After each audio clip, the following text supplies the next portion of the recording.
USMC. Starring Jim Neighbors as Gomer Pyle. Also starring Frank Sutton as Sergeant Carter.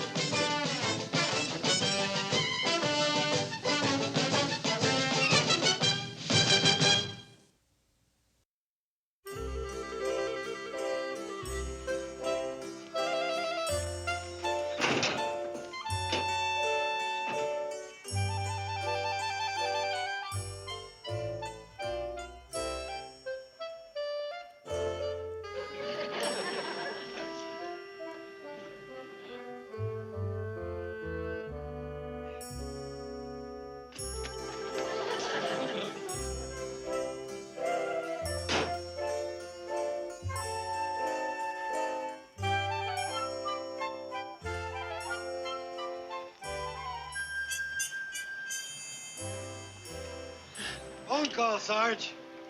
Yeah? Who is it? Sergeant Persky over at headquarters. Okay, tell him I'll be right there. Boy, Sarge, you really keep this car beautifully. Watch it, Boyle.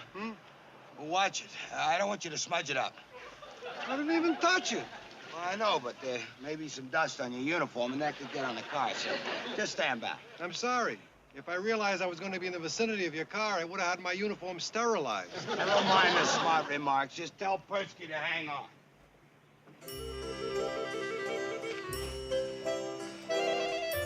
I've got a ribbon if you want to wrap it as a gift.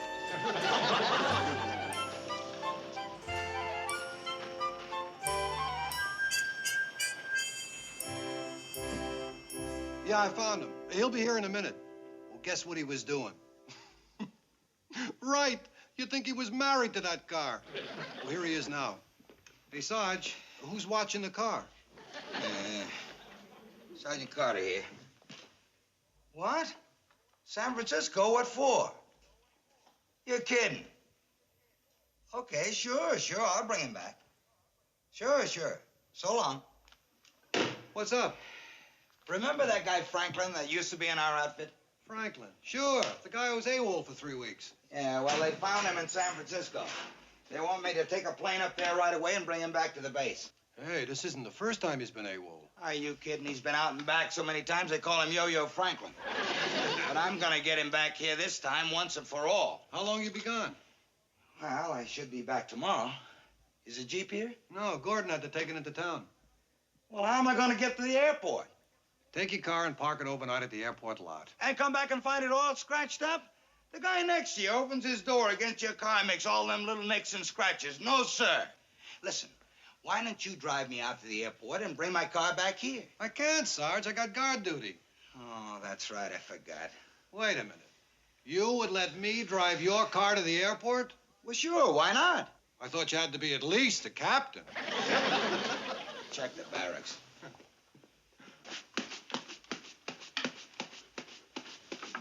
Boy, you really go all out when you do something, huh, Gomer? Take care of your things, and your things will take care of you. Keep thy shop, and thy shop will keep thee. You know who used to say that? Benjamin Franklin? No, Grandma Pyle. Did Benjamin Franklin say it too? Yeah. All right, you people, I need a volunteer. Slater, you're it. You have to drive me to the airport right now. I can't, Sarge. I don't have a driver's license. Huh? Okay, Gillette, you just won the prize. You have to drive me to the airport in my car and then bring it right back here. You got a license? No, Sergeant. Hey, Frisbee, you got a driver's license? Sure I do. Okay, let's go. You'll drive me. Sure, Sarge. Be glad to. What happened to your head? Oh, nothing. I was just driving a Jeep yesterday when this guy in front of me stopped short, so I plowed into him. Forget it. You're not driving my car.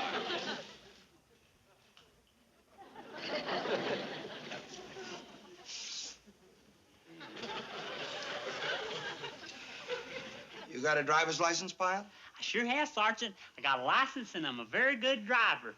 I never have had an accident. I had a feeling you'd end up with me. Yeah. That's the reason I didn't say nothing. I didn't want to push myself. Okay. I'd be proud and honored to drive your car. Well... And I'll take good care of it, too. Keep thy shop, and thy shop will keep thee. You know who used to say that a lot? Grandma Pyle and Benjamin Franklin. Pyle, do you think you could drive me out the airport in my car and then bring it right back here without anything happening? Well, sure, Sergeant. Swear. Huh? Nothing. I just wanted to make sure that nothing happened to my car, that's all. Golly, nothing will happen to your car. Why, if anything happens to that car, I hope it happens to me, too. Don't worry, it will.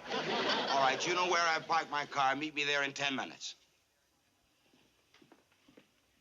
Don't forget to wash your hands.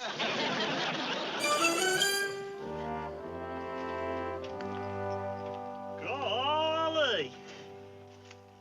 Looks just like a brand new car, Sergeant. You sure do keep it shiny. Don't touch it, Pyle. I didn't mean to scare you. It's a thing with me. Fingerprints drive me crazy. Now get in. I want to make sure you can drive it.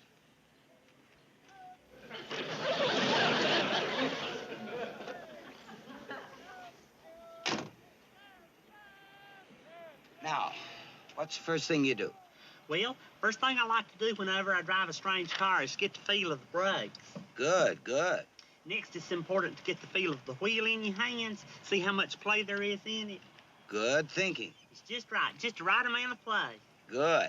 Now remember, these are the lights. That's the windshield wiper. That's a cigarette lighter. If you don't mind, Pyle, I'd rather you didn't smoke in the car. Oh, you don't have to worry about that, Sergeant. I don't smoke. Yeah, well, if you take it up, don't do it in the car. That's a directional indicator. That's the handbrake. But honest, Sergeant, I know all that. Well, it never hurts to go over these things. Now, are you sure you can handle it? Absolutely, positively. Okay. Now move over. I'll drive.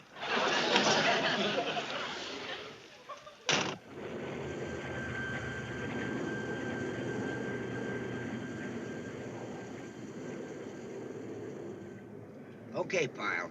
There should only be 14 8/10 more miles on the car when I get back, because that's the distance from here to the base and back. Now, from here on, you're in charge of the car. Right, Sergeant.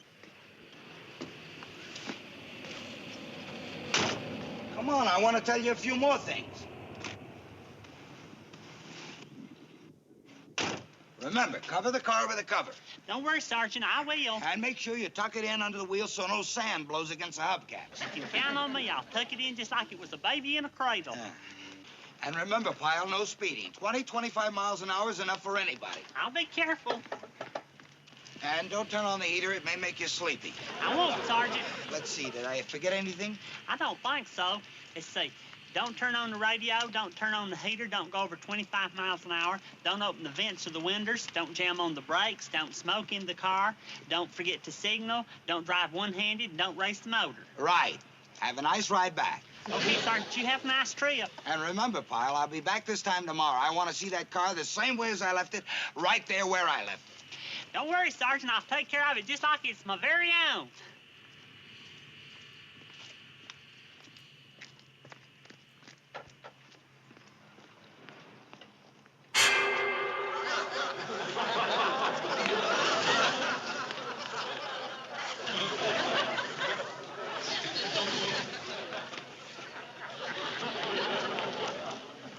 It's gone. Sergeant Carter's car's gone. All right, now let's have all the details. Stolen car. See, I was parked out at the airport. Hold it. First, a few other things. Name? Pyle. Gomer Pyle. All right, Pyle. When did you first discover your car was missing? Well, it's not my car, it's my sergeant's. All right, let's try it again. Now, whose car was stolen? That's the name I want. The name the car is registered under. Carter. Sergeant Vincent Carter. You see, Sergeant Carter went to San Francisco, and he asked me to drive him Okay, Pyle. When did you first discover your car was missing? when I went to get in it. When was that?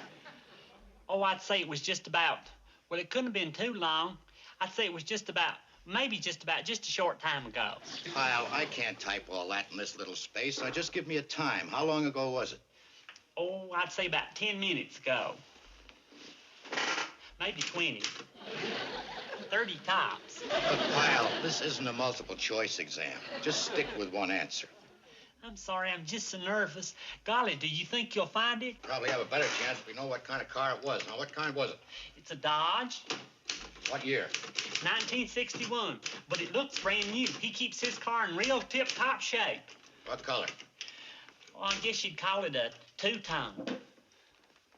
It's white on the top and red on the bottom. Or was it red on the top and white on the bottom? No, it was white on the top and red on the bottom. Of course, the red was kind of a raspberry. Golly, I hate to rush you, officer, but I just got to find that car before Sergeant Carter gets back tomorrow. Look, we have to fill out these forms.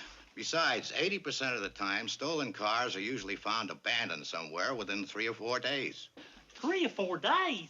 But I've got to have it back by tomorrow. Go. Duke, what happened, buddy? You sounded terrible on the phone. Did they find it? No, what am I gonna do? Sergeant Carter's gonna kill me. He's just gonna kill me. He's gonna kill me dead. Look, Carter can't be mad at you. It wasn't your fault. Yes, it was. I should have taken the keys out. You left the keys in the car?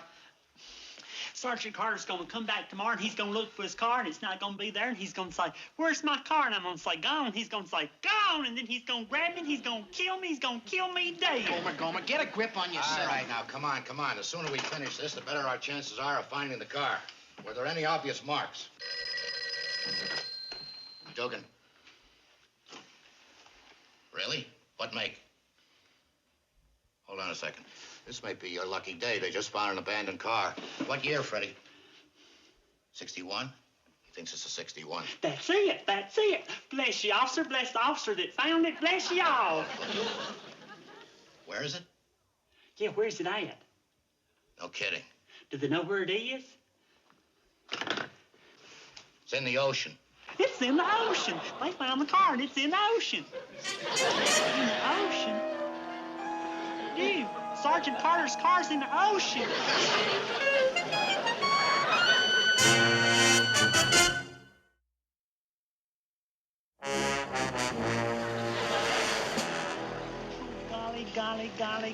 Golly. Ah, look, Pyle, maybe this isn't your sergeant's car. Why don't you wait before you panic? Duke, Sergeant Carter's car's down there in that water, and he's gonna come back and he said, "Why is my car so wet?" And I'm gonna say, "On account of they found it in the ocean," and then he's gonna kill me. He's gonna kill me dead. Look, Gomer, relax, will you? Relax, I can't relax. Well, you got to. My fingers are going numb. I'm sorry, Duke, but what am I gonna do with that Sergeant Carter's car down there?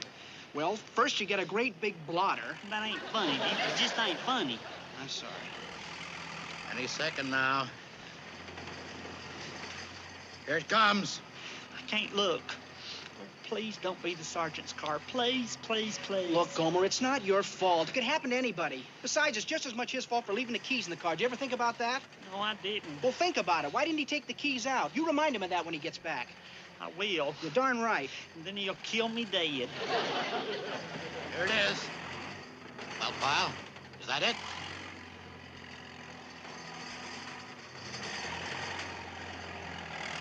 That's the station wagon. See that, Duke? That ain't the sergeant's car. Yeah, you're right. Oh, thank you, thank you, thank you. Ain't that wonderful? I thought that was going to be the sergeant's car down there. But it's not. That's not the sergeant's car. What a lucky thing. That ain't the sergeant's car. But if that ain't the sergeant's car, then where is the sergeant's car? Let's go.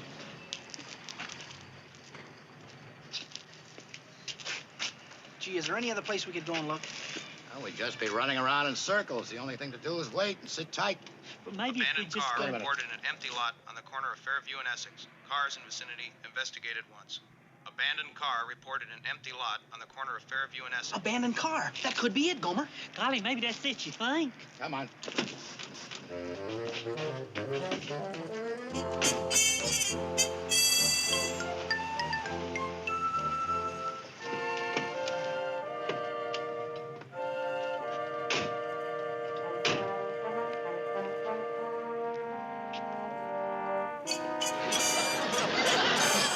Well, is that Sergeant Carter's car, or isn't it?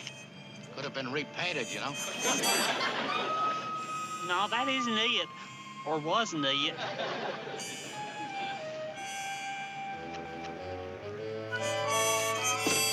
Maybe something came in while we were gone. Nope, not a thing. Well, there's nothing to do now but wait. I'll call you if I hear anything. Call me? What do you mean? Look, Pyle, why don't you go back to base and get a good night's rest? But I wouldn't be able to sleep a wink. Please let me stay here and wait. Wouldn't do any good, kid. Why don't you go back to camp, get some sleep?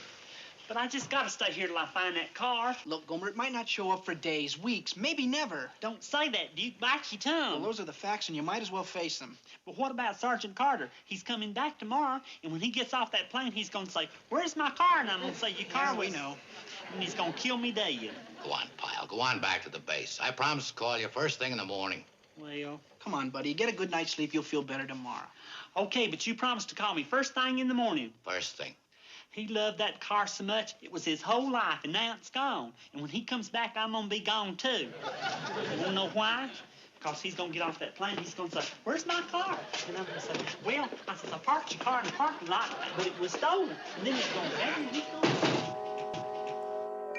I want to see that car the same way as I left it. The same way as I left it. The same way as I left it.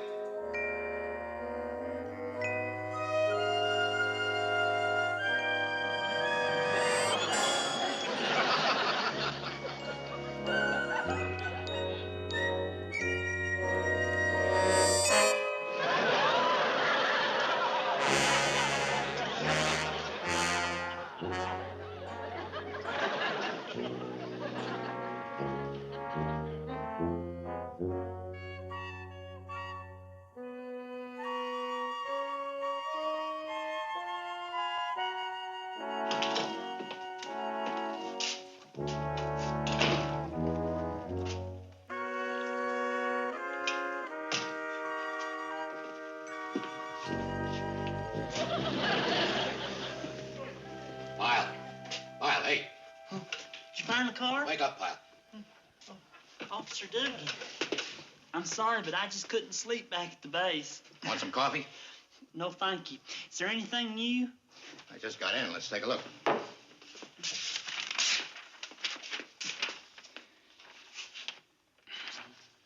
Well, what do you know? What's it say? Stolen car was spotted just an hour ago. Answers your description. Does it say where? 190th and Maryvale. That's on the outskirts of town where they're building a new housing project. Oh, glory be, glory be. Well, keep your fingers crossed.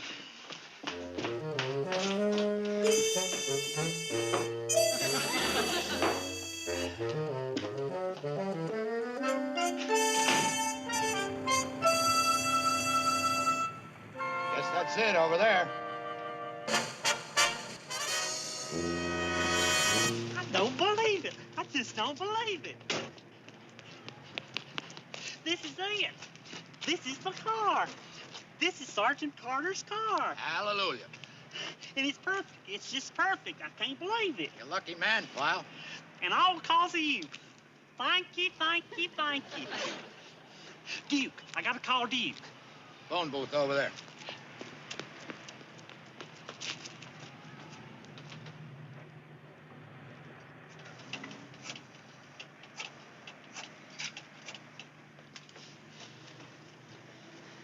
Hello, Camp Henderson? I'd like to speak to Private First Class Duke Slater in B Company, please. It's an emergency. Yahoo! Hello, Duke? It's me, Gomer. Guess what? Right, we found the car. Uh-huh. Yeah, just this minute. It's way out here at the far end of town. And guess what, Duke? There ain't a scratch on it. Ain't that something? There ain't the teeniest little scratch on it.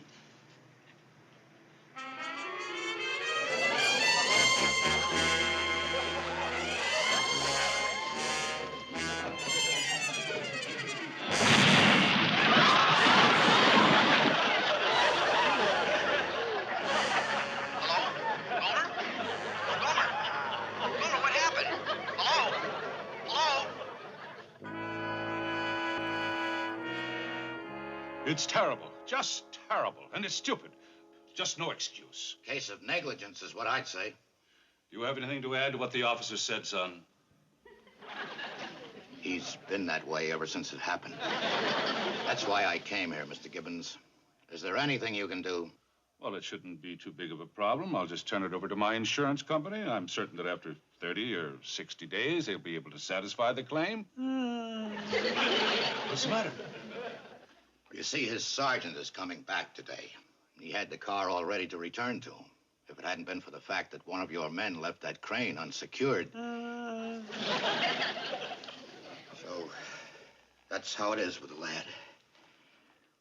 Mr. Gibbons, you were in the service once, I'm sure. Can you imagine being in a spot like that with your sergeant? Yes. Yes. Come on.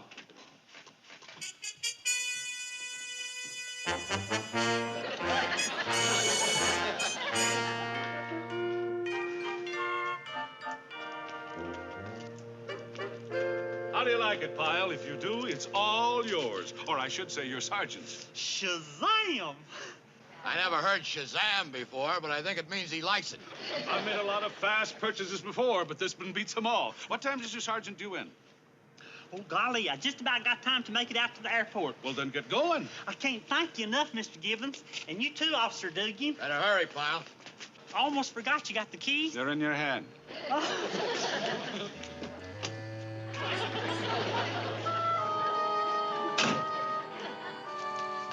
Hey, Sergeant. Hello, Pyle. How was your trip? Where's my car? Hey, Franklin, you remember me, Gomer Pyle? Of course, you might have forgotten you hadn't been around too much lately, but welcome home. He's not a war hero, Pyle. He was AWOL. Now, where's my car? Where is it? Well, it's right over there. Where? I don't see my car. I know, that's what I got to explain. Maybe I better start at the beginning. I don't care where you start. Just start. Where's my car? Well, you see, right after you left yesterday, I went back to get your car, but I didn't really go back to your car because when I went back to your car wasn't there. What are you trying to tell me? What is it? Where is my car, huh? Well, your car was stolen. Stolen? My car was... Wait. See, I left the keys in it, but then I went right to the police. Pyle, where is my car? Where is it? Like I say, it's right over there. And you know where they found it? They found it? They sure did. It's parked right on the street, right near where they was tearing this building down. It wasn't a scratch on it. And then this big steel ball fell on it and just smashed your car to smithereens. My car? But the owner of the construction company felt so bad about it, he wanted you to have this new 1966 car with his compliments. So like I said, there's your car. Free? Just like that? Then you weren't kidding? This is really my car? For keeps. Don't touch it, Pyle. Oh, boy. What a stroke of luck. What a stroke of luck. I can't yell at you, Pyle. You were lucky, and your luck was my luck. But remember, it was just pure luck, and that doesn't wipe out the fact that you were careless. I know, but it No was just... excuses, Pyle. You were careless. You never leave the keys in a car. Well, I was just... I know what you're gonna say. You're gonna say it was just a short time. But no matter how short a time, you never leave the keys in a car. Do you know how long it takes, Pyle, to just turn a little key in a lock? No time at all, Pyle. So you never leave the keys. Holy, Sergeant, you know you're right. You can't leave a key anywhere anymore. Where's my prisoner?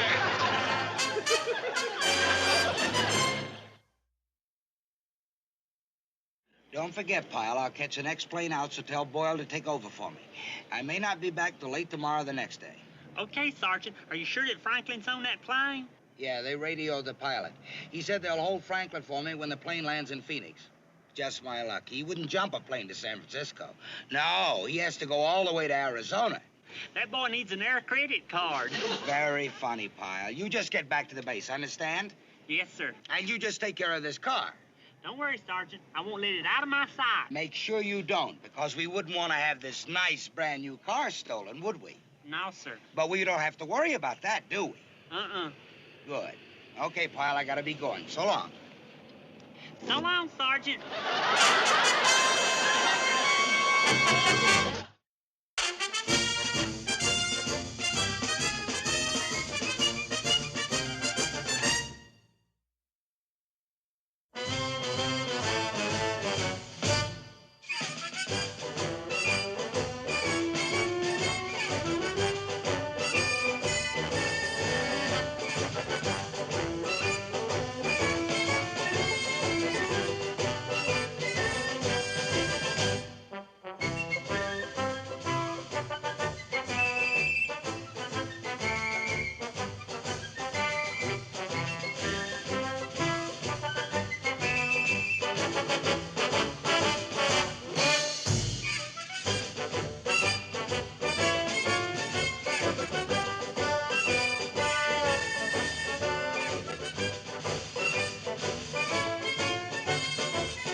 USMC.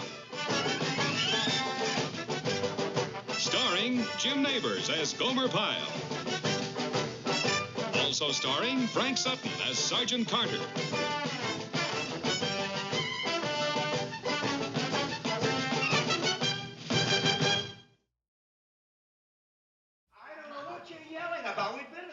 At least 20 times. I'm fed up with that crummy place. Oh, women, you're all alike. You're never satisfied. Look, Vincent, I'm not hard to please. I'm just sick and tired of you and I going out every night and sitting all alone in the back of some dark, dingy joint.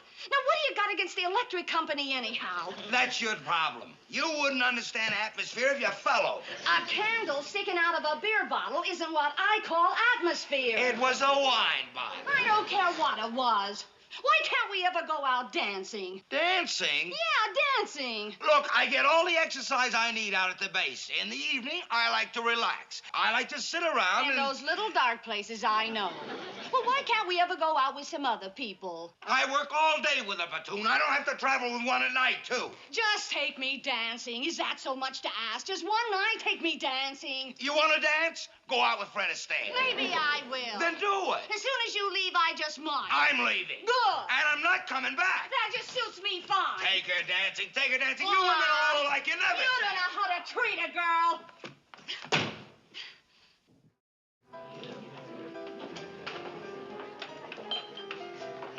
Frankie, there's just one thing about that movie that I didn't understand. What? Well, you remember when the good guy went to jail posing as the bad guy so he could get information from the real bad guy as to where he hid the money? Yeah, so? Well, how did the bad guy, the real bad guy, know that the good guy wasn't really a bad guy, but was only acting like he was a bad guy when he was really a good guy? Don't you remember the guy who was in the cell with the bad guy? Do you mean the real bad guy or the bad guy that was really a good guy? No, in the cell with the real bad guy. That guy was a bad guy, too. And he knew the good guy because the good guy was the one who sent him up. So he told the other bad guy about it. Oh, so if the bad guy hadn't have known the good guy, then the other bad guy wouldn't have known that the good guy wasn't really the bad guy, right? Look, Homer, why don't you wait till next year? By that time, it'll be on television. You can watch it again. No, I think I understand. If the bad guy... Hey, look over there.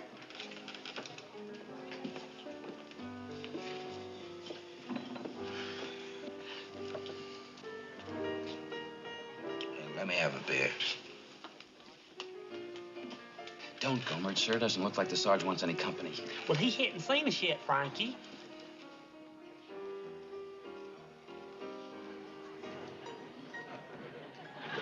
He just seen us, Frankie. He waved back.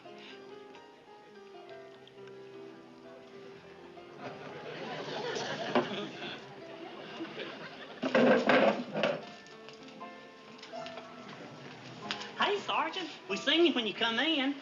Oh, hi, fellas. Come on, sit down, sit down.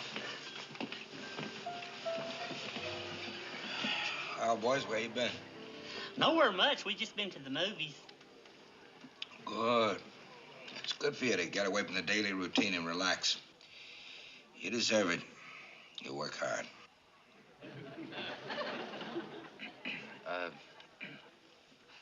Where you been, Sergeant? Any place special? You know, I've never been one to look back to see where I've been. I'd rather look forward to see where I'm going. My past lies behind me. There's nothing I can do about that. But my future lies ahead. Dark, mysterious. Life is strange. Here today, gone tomorrow. Why? Where are you going tomorrow? No, pal, it's just an expression. You know, I was just sitting here thinking how little we know about each other. You take a girl, for instance. You think you know her. You think you have simpatico. Then all of a sudden, poof, the whole thing goes up in a cloud of smoke. Golly, that ain't never happened to me. You know Bunny? Miss Bunny, your girlfriend? Sure, I know her. She's real pretty and she's real nice. I really like her. How is she? Poof. Golly, you mean... Poof. Tonight, the whole thing went up in a cloud of smoke. Sergeant, I might have married her. Now, you never know. You never know. would you excuse us, please, Sergeant? We got to go. Oh, sure, sure. Go ahead, fellas. Have a good time. I'll just sit here and think. We'll see you later. Come on.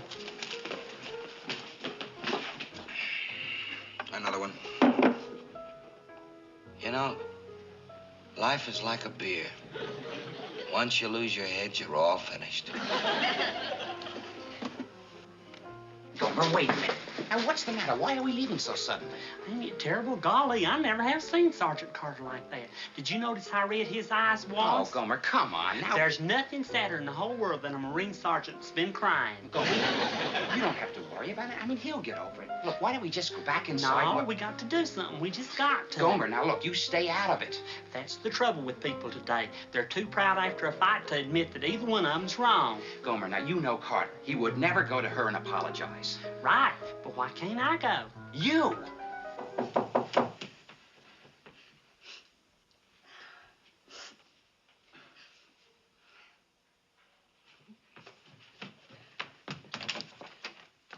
Hey, Miss Bunny. Gomer.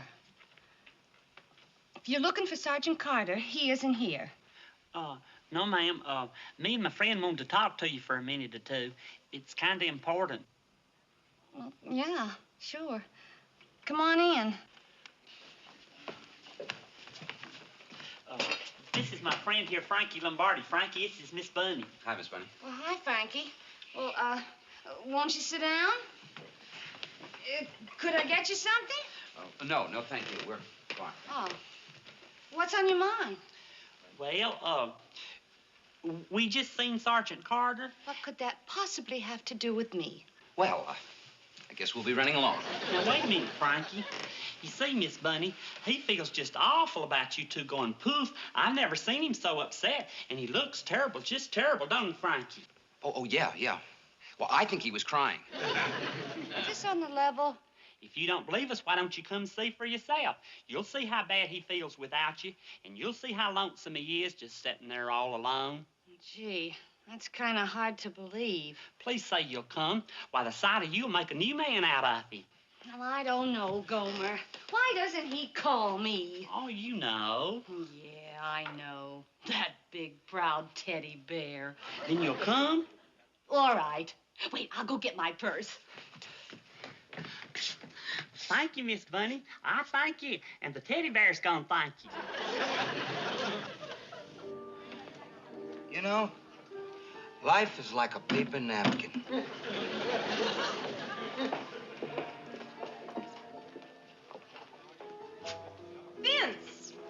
Vince Carter! Vince! Toby Eigler! Not anymore. Toby Comstock. This is my husband, Bill. Bill, this is Vince Carter, an old flame of mine. Hi, Vince. Very nice to meet you. You sure broke a lot of hearts when you took her off the market. Say, can you sit down and have a drink? We'd like to, but we're meeting some friends. Tell him I'll be right over, honey. I just want to sit here and talk to Vince for a few minutes. It's been ages. Okay. Nice to meet you, Bill. Same to you, Vince. Sit down, Tobe. Hey, you look just great, Toby. He's right over there. Where do you see him? I hope you recognize him. There.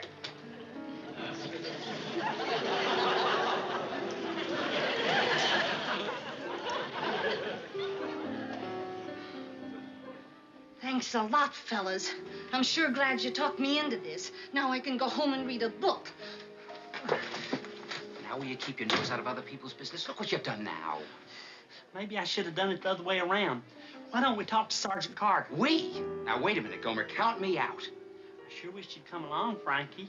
It's a kindly, charitable act that I think it'd make you proud. Oh, yeah.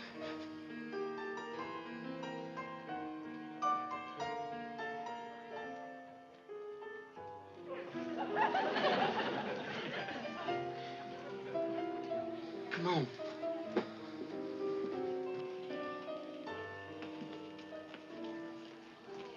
Hi, fellas. Where you been?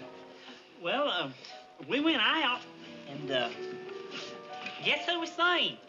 Miss Bunny. No kidding. You saw Bunny? Mm-hmm. Where? She was, coming out of her apartment. Right, Frankie?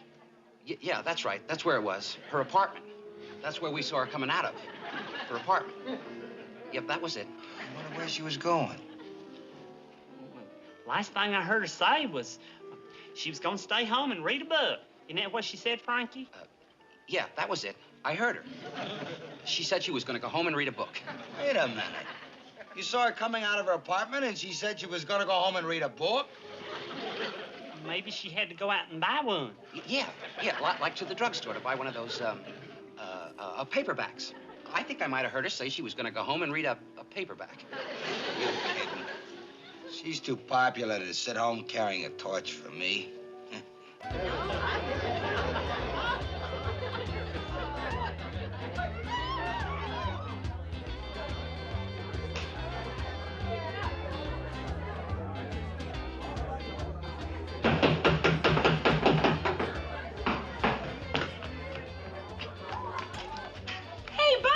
Hi, Phyllis. Hey, so you're the one that's been knocking. I didn't even know you were home. I'm sorry, Phyllis. It's just that I was trying to read, and I thought maybe you could keep it a little quieter up there. Hey, I'm having a party. Why don't you come up? No, thanks. I've got some fun people up there. I sure hate to see you miss out on it. Maybe next time. Well, okay. If you change your mind, we'll be up there. All right, honey. Thank you. I'll try to keep the noise down. Okay. I think it's ridiculous to go over there. It's a wild goose chase. She won't be there. She will, I know it. I'll bet you $1 to a donut. She's sitting there reading a book all by herself. Right, Frankie? Yeah, reading a book and probably crying. Reading and crying. Let's go.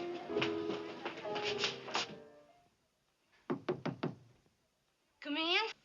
You won't come to the party, so we're going to bring the party to you. Come on,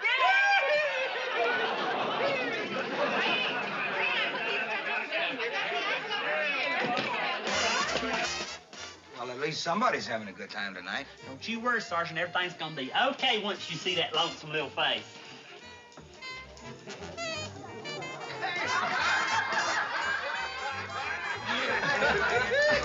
Hey, here comes 3 more. I better get some more soda, too.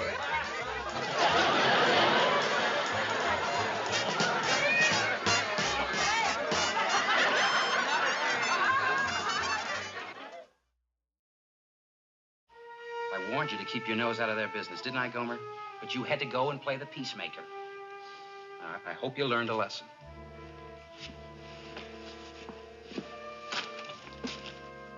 I know. Suppose I went to Miss Bunny and told her that I... For Pete's sakes, Gomer, now stay out of it. If you'd let them alone in the first place, they'd probably be together by now. I know, but if I No just... buts about it. Now, look, you want to help Sergeant Carter? Stay out of his life. I suppose you're right. Quick, put some elbow grease into it. Here comes Sergeant Carter.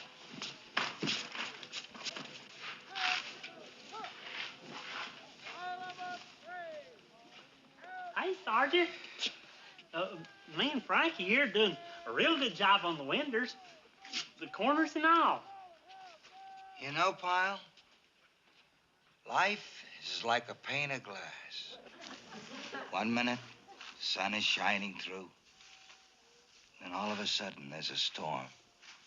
Everything gets all blurry. And if the pressure gets to be too much, it cracks.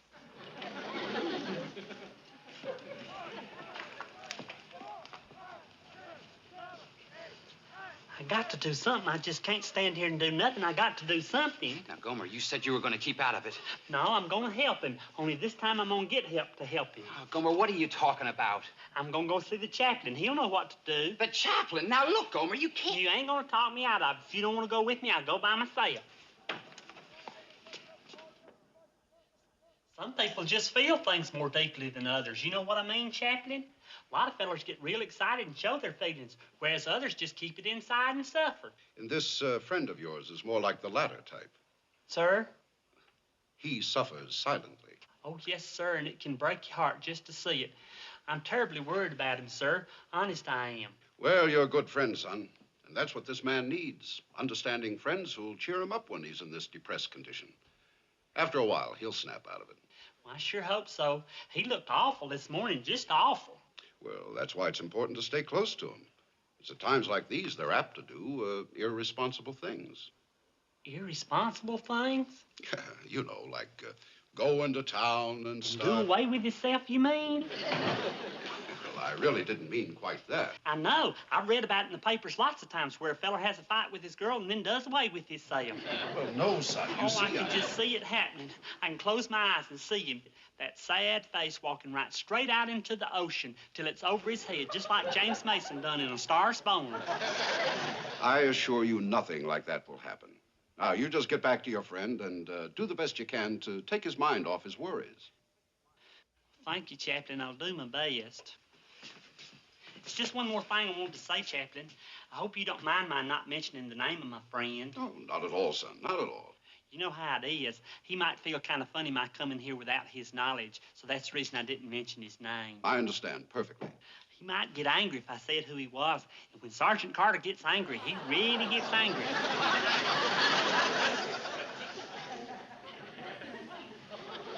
Kind of slipped out. Forget it. I won't breathe it to a soul. Oh, thank you, Chaplain. Thank you. Now, you get back to your friend and see what you can do to lift his spirits. Yes, sir.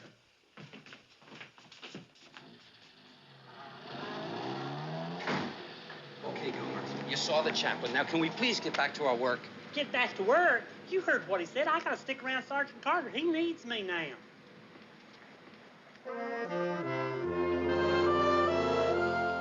Vince, you look awful. If I were you, I'd take it easy in town tonight.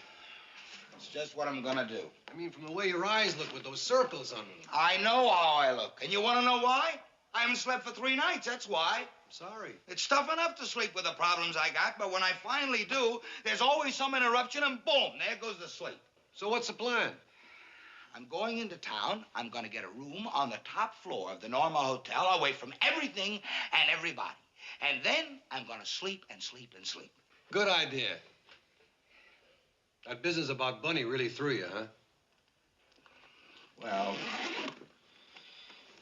what had to be, had to be.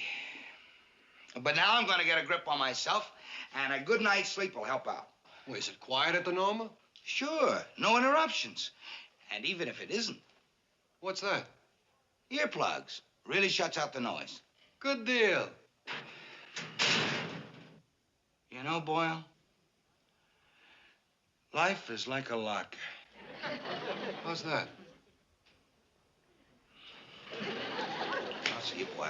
Take it easy, Sarge.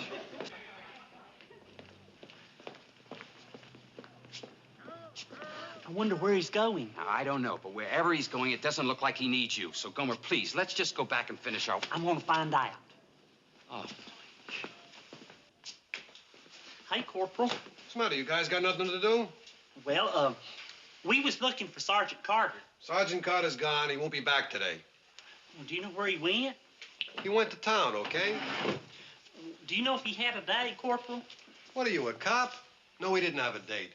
The reason he went to town was to get away from everybody. Satisfied? Well, do you know where we could find him in town? Look, Pyle, he didn't want to be disturbed. He went to the Hotel Norma, and all he wants to do is sleep. Sleep? That's right. He took a room at the hotel so he could sleep and sleep and sleep. That's what he told me. Now get out of here and stop asking so many questions. Did you hear that, Frankie? All he wants to do is sleep and sleep and sleep and in a hotel room. Yeah. We gotta do something quick.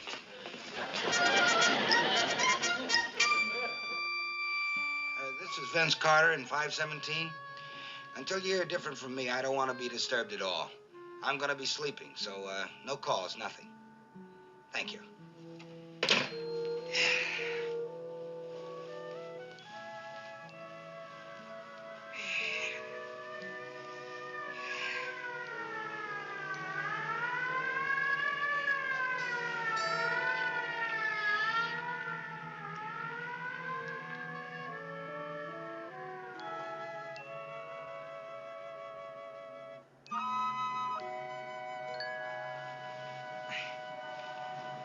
You got to believe me, Miss Bunny. He's gonna do away with himself. Oh, fellas, please, you're insulting my intelligence. I know Vince Carter. He made you do this, right? No, you hadn't seen him these last couple of days. He's a broken man. It's the truth, Miss Bunny. He does nothing but talk to himself. Well, that's a new way to commit suicide. He's gonna bore himself to death.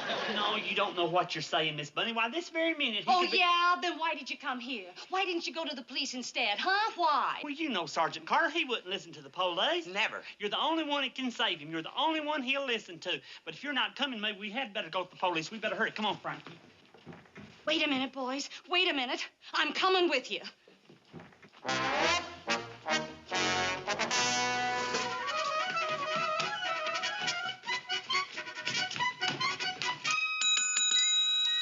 The room clerk will be back in 15 minutes. We can't wait that long. Can you tell us what room Sergeant Vincent Carter's in? Oh, Vincent Carter. He just checked in, room 517. Oh, but you can't go up there. He doesn't want to be disturbed. He went to sleep. At 6 o'clock in the evening? It's too late. We came too late. No, it can't be. Come on. Here it is. 517. Oh, please don't let us be too late. Please don't, please. Do something. Knock on the door.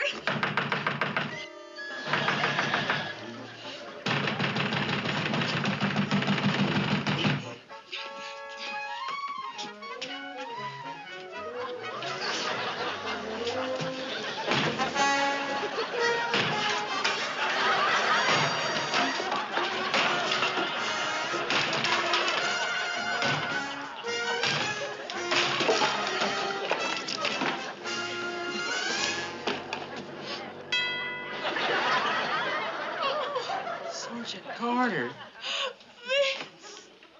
Oh, Vince!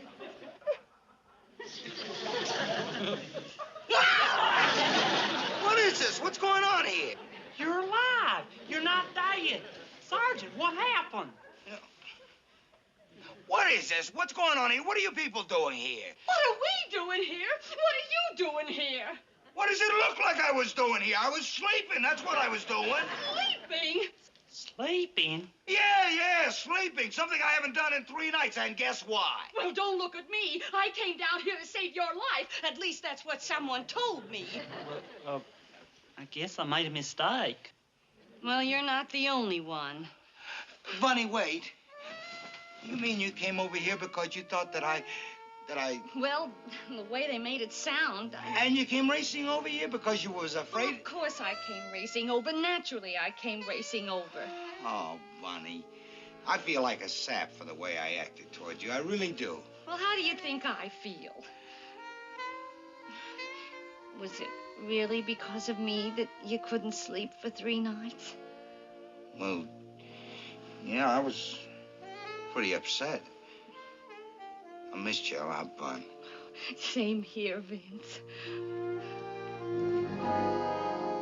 Well, you did it, Gomer. They're together again. Oh, bless their hearts. We'll leave you two alone. Miss Bunny will be right outside. They're entitled to a little privacy.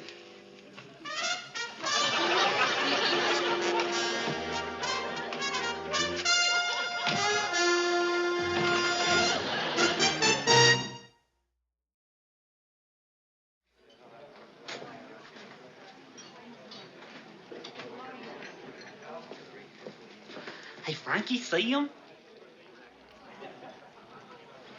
It's just like watching a movie with a happy ending.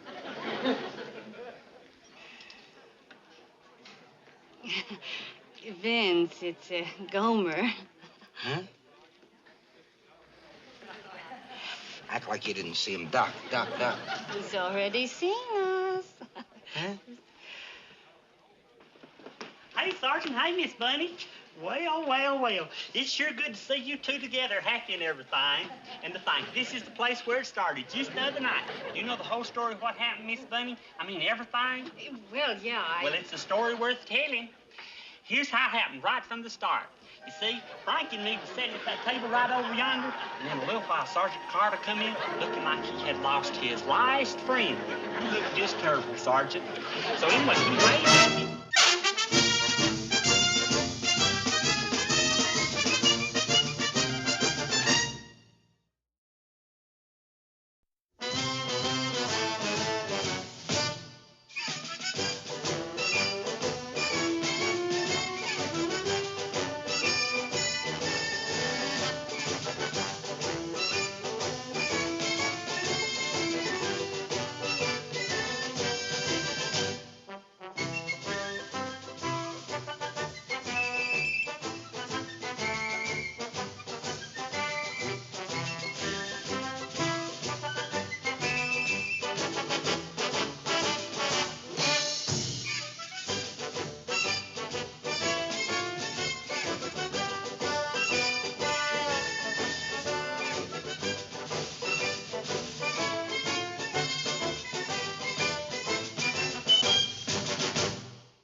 USMC.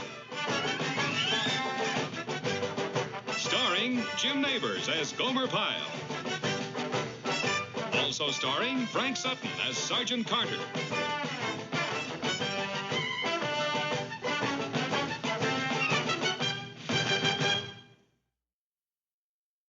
All right, now before we load up, let's make sure we got our signals right. This division has been divided into two groups for these war games. Our side and the enemy. The enemy will be wearing striped helmets and armbands like this.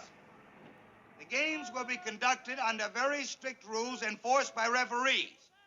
These referees will be located throughout the battle area. When we make contact with the enemy, the referees will determine the outcome of that contact.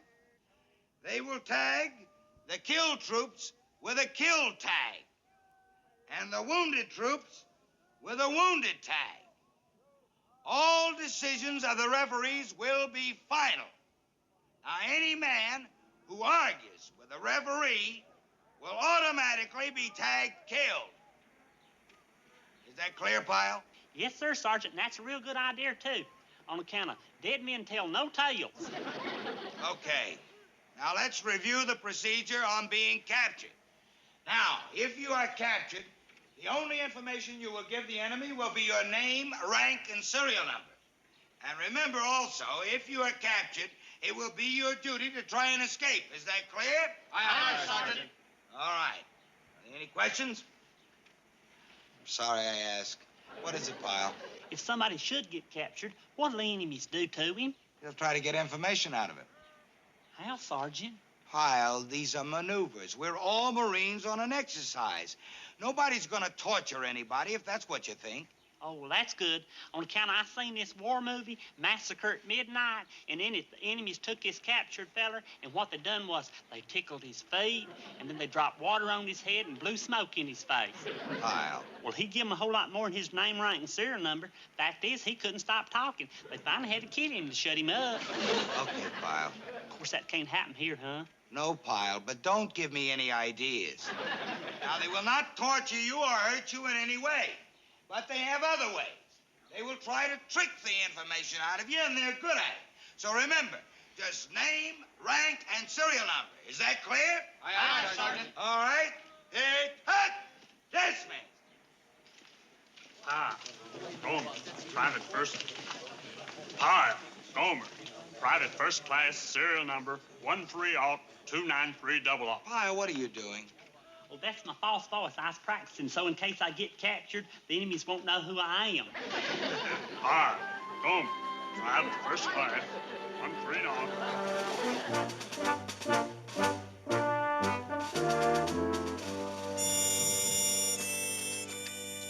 There's our objective, Sergeant. The railroad crossing? Right. Anything wrong? Well, no, sir, but that's pretty deep in enemy territory. Seems like it'd be easier to hit their ammunition dump. That's what they expect us to hit. If we surprise them and attack the crossing, we'll cut off their supply line. How many troops do they have at the crossing? We don't know. We're not sure. I want you to take your second squad and find out. Yes, sir. And one thing, Carter. Whatever you do, don't let the enemy see you. If they suspect we're after the crossing, it'll ruin the mission. You can count on me, sir. I'll take a patrol out right away. I'm depending on your second squad, Carter. Right, sir. If this mission fouls up, I'm holding you personally responsible. Yes, sir.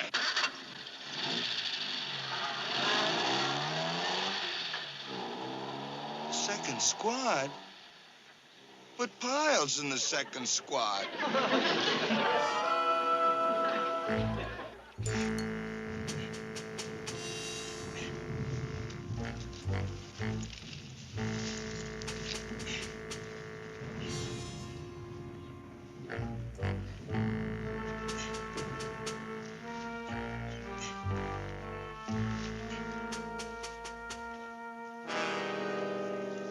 Stick 'em up now. You're captured, so get your hands up. Hey, Sergeant. Pyle? I thought you was the enemy. Get on, you knucklehead, down. Guess I was a little too anxious. No, you were a lot too anxious. There's an enemy patrol at the crossing. They spotted us. Oh, no. We gotta get out of here. And guess whose fault it is? Let's go, move. Congratulations, Carter. You really blew it. You see, sir, one of my men got a little over anxious, and what You happened? put one of your men in charge? Well, no, sir, I was in charge. Then you blew it. Yes, sir, I blew it. You can bet there'll be more than a patrol waiting at that crossing tomorrow. Maybe there won't, Sergeant. I'm giving you a chance to redeem yourself. Thank you, sir. At ease, Carter. The enemy thought for sure we were going after the ammo dump. They couldn't spare the men to guard the crossing. Yes, sir. But how do we get him to think that? With a decoy, Carter. We let them capture one of our men, and he accidentally lets it slip. We're going after the ammo dump. I can do even better, sir. I've got a man who would accidentally let it slip because he would believe it. You have a decoy? A real wooden duck. Congratulations, Pyle. You really blew it. I'm sorry as I can be, Sergeant, but I thought... Didn't I order you not to make any noise? Yes, Sergeant. Then you blew it. Yes, Sergeant, I blew it. You ruined the plan, and you got me chewed out by the lieutenant. I feel terrible, Sergeant, just terrible. That's good. At ease. I'd give you another assignment and let you redeem yourself, but you'd goof that one up, too. Oh, Sergeant, please let me do it. No, Pyle. I could never depend on you. Oh, Sergeant, you just got to. I done it wrong, so you got to try to let me make it right. Please, Sergeant. Well, okay, just this once. Oh, thank you, Sergeant. You don't know what this means to me. What I have to do, you just name it and I'll do it. This will give me a chance to... Will you knock it off and listen? Okay. Now, we changed the plan. The enemy thinks we're going to hit the railroad crossing, so we're going to fool him. We're going to hit the ammunition dump, so we need one man to scout it. I'll do it, and don't you worry, Sergeant. I'm a real good sneaker. When do I leave? Right now. Okay, and when I come back, I'll give you my hooty hoot. Good. Hooty hoot? You know, hooty hoot, hooty hoot. Like an owl. That way you won't think it's an enemy trying to sneak up on you. Oh, yeah. Good thinking. Now go. Sergeant, which way is the ammunition dump? That way. You were going right. Just keep walking. You can't miss it. Right, Sergeant. Don't forget. Hooty hoot, hooty hoot. I won't forget. Hey, Sarge, where's Gomer going? To scout the ammunition dump. Well, the ammo dump's over there. He's headed straight for the enemy camp. How about that? That decoy should have been captured an hour ago. So next step, we hit the rail crossing. Now, first squad, you take the point. Second squad, I want you to... Wait a minute. Get on, you guys.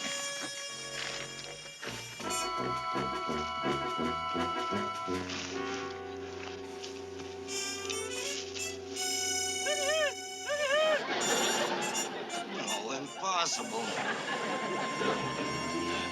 Hey, Sergeant. I thought you were captured. I mean, I was afraid you were captured. I nearly was. That sure did test my sneaking abilities, but I got important information. Oh? Sure have. For one thing, that ammunition dump ain't at all where we thought it was. It isn't? No. It's a good thing I found out, too, else we'd have gone busting right into the middle of the enemy camp. Did I do good, Sergeant? Did I right my wrong? Well, almost. Almost. You found out where the ammunition dump isn't, but you didn't find out where it is. How can we attack something if we don't know where it is? Well, I never thought of that. Of course, if someone was to volunteer to sneak over to the enemy camp and listen, well, he might overhear something. I'll do it, Sergeant. Well, I don't know, Pyle. You'd have to get awfully close to the enemy camp. I'd be glad to. To tell you the truth, I kind of enjoy it. Well, if you really want to. I really do. Okay, then, go. How'd the call work out? Huh? You know, hooty hoot, hooty hoot. Oh, well, fine, fine. I'll do it again when I come back. You do that. Thanks, Sergeant. Hooty hoot, hooty hoot. Slater. Yes, Sergeant. Follow Pyle. What? You heard me. And don't come back until you see he's captured. Sarge. This time I want to make sure he's caught, so go. And when you get close enough to the enemy, make some noise so they can spot him. But Sarge. Go, go, go!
He's captured.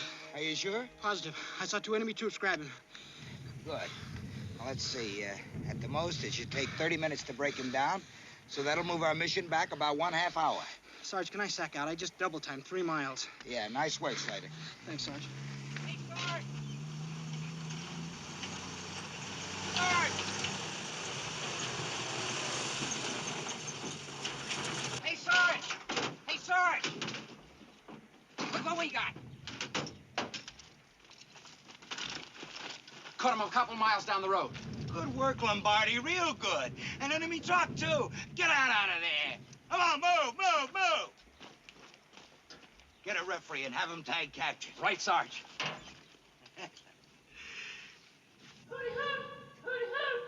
No, it can't be. I thought that was your voice. Well, I'm back.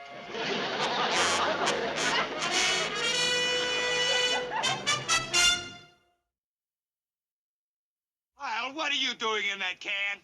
Well, a couple of fellers had me for a minute, but I outsmarted them. Huh? Well, it wasn't really me. It was John Wayne. John Wayne? That's right. See, I seen this movie once where John Wayne was in the same kind of spot I was in, only it was Indians instead of the enemy. Indians. So I just did what John did. I says, hey, here comes the cavalry. And sure enough, they both turned around and looked. Stupid. So that allowed me time to grab one of their guns. Then I tied them up.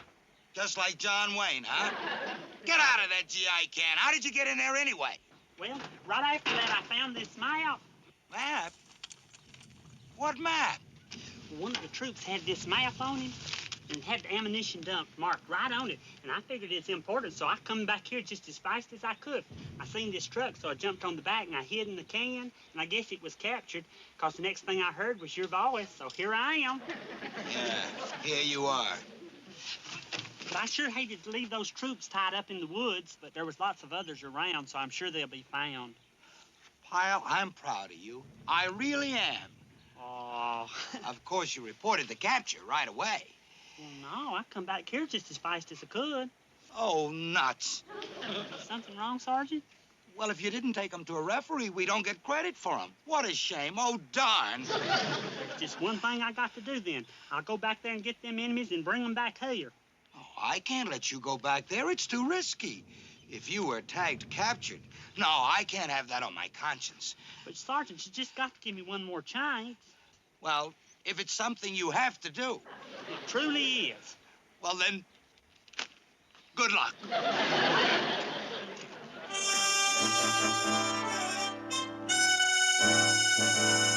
Slater!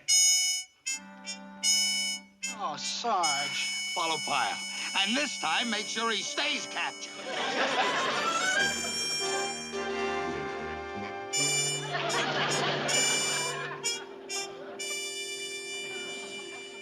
Head up! Good morning, Private. At ease. Well, tell me, how did you sleep? Well, Gomer, Private First Class, 13 off, 293 double off. All right. You don't have to tell me if you don't want to. But what's it going to hurt if you tell me how you slept? Well, actually, I don't see how it hurt at all. Good, tell me. Well, how did you sleep? Mostly on my back, sir. Yes. Well, now, you see, no one can object to an answer like that, not even your sergeant. What was his name? Pyle, Gomer, Private First Class. Sergeant's name is Pyle? No, sir. My sergeant's name is Carter. My name is... What's wrong? You tricked me. You got me to tell my sergeant's name, but that won't happen again. Well, forget it. Pyle, when did you have your last meal? Pyle, Gomer, Private First Class. Hold it. Surely you can tell me when you ate last. That isn't military information. Well, all right. Now that I think about it, it was about 5 o'clock yesterday. Oh, then you should be a little hungry. Well, I do feel a mite holler. Good. Guard.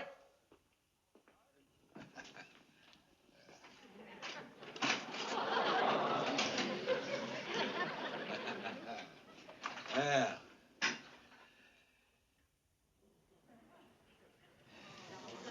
Hungry? Yes, sir.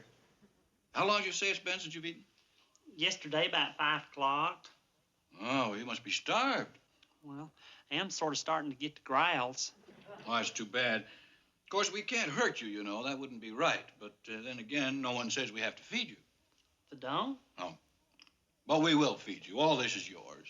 It is? Sure. If I get what I want. Information. Who's to know?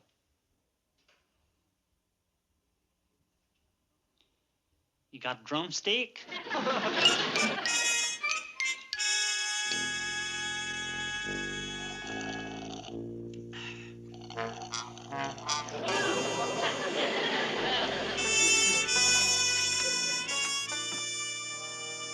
You've got company, Pyle. You, what are you doing here?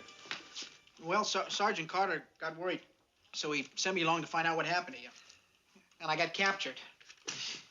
Well, I sure am sorry, but since you're here, you might as well make yourself at home.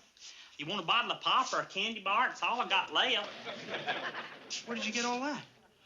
It's kind of a prize for being all mouth. They bribed information out of you? They sure did. Oh, Gomer, that's terrible. You gave him information? Oh, boy. Oh, no. See, they tried to trick me, so I decided I'd trick them right back. I let them think that they was bribing me, so they believed me. How did you trick them? What did you tell them? I told them where we was going to attack. I told them we was attacking the railroad crossing. You didn't. Don't worry, though. They believe me, because that's where they thought we was going to attack. They going to lay an ambush. Won't they be surprised when Sergeant Carter ain't there? Won't Sergeant Carter be surprised when he is? Oh, no, they're attacking the ammunition dump. Didn't they tell you? Well, didn't they? Well, Gomer, when you didn't come back, well, they decided to attack the railroad crossing instead. So you see, you gave them the right information. Oh, Duke. I feel sick. Well, look, never mind that. We got to get out of here and warn Sergeant Carter. We just got to. Oh. No, that's no good. It's guarded. There's a guard outside the door, too. Oh. Oh. Gomer, will you cut it out? Oh. Yeah, that's a good idea, Gomer. Groan louder and pretend you're sick. And when the guard comes in, I'll jump him. I'm not pretending. I really am. Whoa, what's wrong? I ate too much. I'm really stuffed, just like after one of my Aunt Nanny's Thanksgiving dinners. Oh. You ate all that? Oh, no wonder. Guard! Guard, call a medic, please! Guard! I think you'll be all right now. Thank you, sir. I feel fine. I'm ready to get back to action now. Well, you may be ready, but you're still a prisoner. There's a guard waiting outside to take you back. Oh. You can get dressed now. And I suggested in the future you eat your 3 meals a day, one at a time. Yes, sir, I will.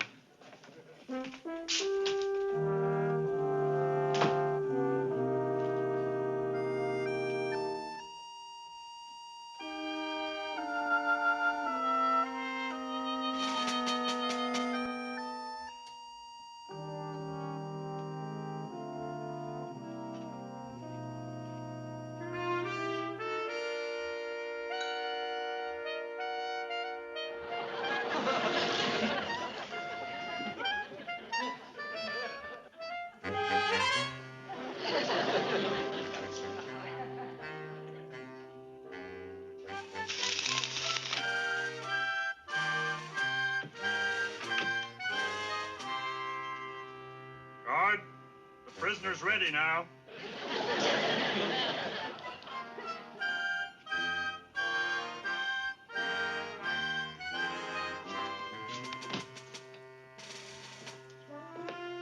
Sir? Doctor? Hey!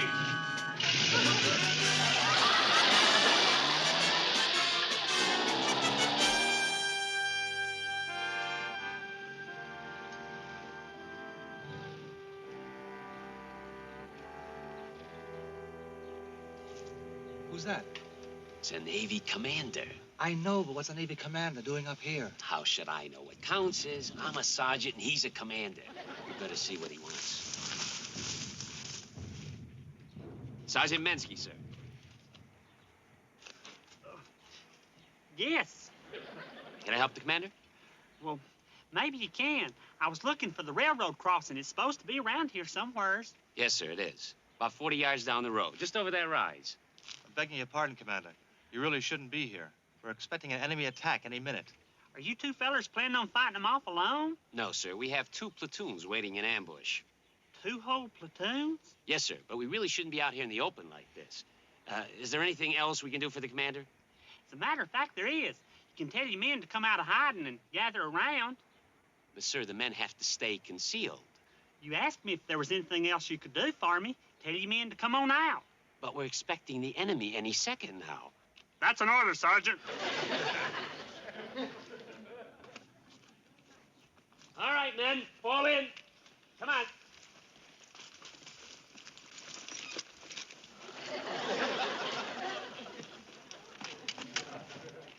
Can we make this brief, sir? The attack?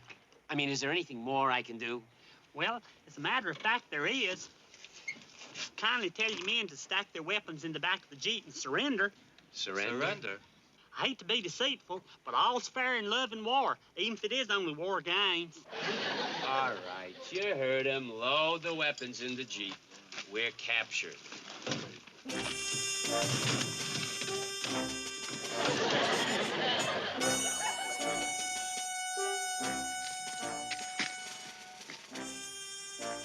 What's going on down there, Sarge? Looks like they're loading their weapons on that Jeep. Well, why? Well, I don't know. But as long as they don't have any weapons, that's the word. We gotta sneak down and surround them.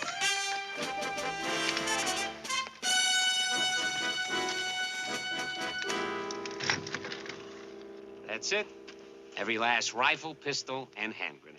Thank you, Sergeant. You've been more than decent about the whole thing. You're welcome. Nobody move, you're captured! Oh, good. First the Navy, now the Marines. If we're lucky, maybe we'll get strafed by the Air Force. Hey, Sergeant, it's me, Gomer. What? Pretty hurt. No, it can't be. It just can't be. Yep, it's me, all right. You don't have to bother with capturing them fellers. They've already done that. What are you doing here? Where'd you get that uniform? Well, it's all part of a long story. You see, there was this Navy doctor... Pyle, get out of that Jeep! Well, I can talk to you just as good from here, Sergeant. I said get out of that Jeep! But, Sergeant... Out! If you say so.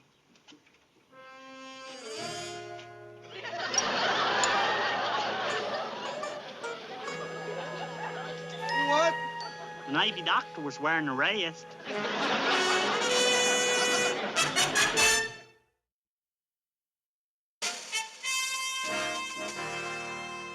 These are the citations for the war games thus far.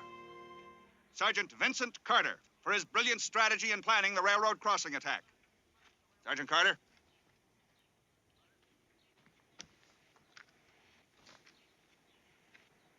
And for his successful escapes from the hands of the enemy and his ingenious espionage leading to the capture of 2 enemy platoons, a special citation to Private First Class Gomer Pyle. Pyle? Begging your pardon, sir. Private Pyle is absent. This morning he was captured again. Captured? After all that fine work? That sounds a little inconsistent. Yes, sir. Well, that's one thing about Pyle. He's inconsistent.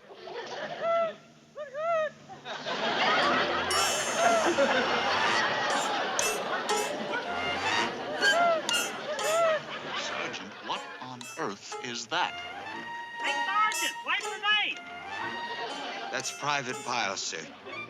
I think the Colonel's in for a very interesting story.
USMC. Starring Jim Neighbors as Gomer Pyle. Also starring Frank Sutton as Sergeant Carter.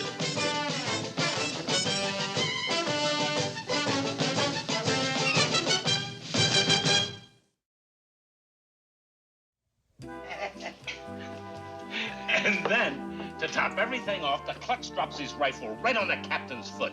Right on his foot. No kidding. What did you say to him? I didn't have to say anything. The captain said it all for me. Sometimes you wonder where they come from, huh? Where do they come from? Oh, yeah, we sure get them, don't we? Yeah, like that prize I got, Pyle. PFC Gomer Pyle. When it comes to hopeless cases, he's the king. And you've had him since boot camp, right? I've had him up to here since boot camp. Well, sure. That's why Vince is getting prematurely gray. You want to hear some knucklehead Pyle stories? You got a few days?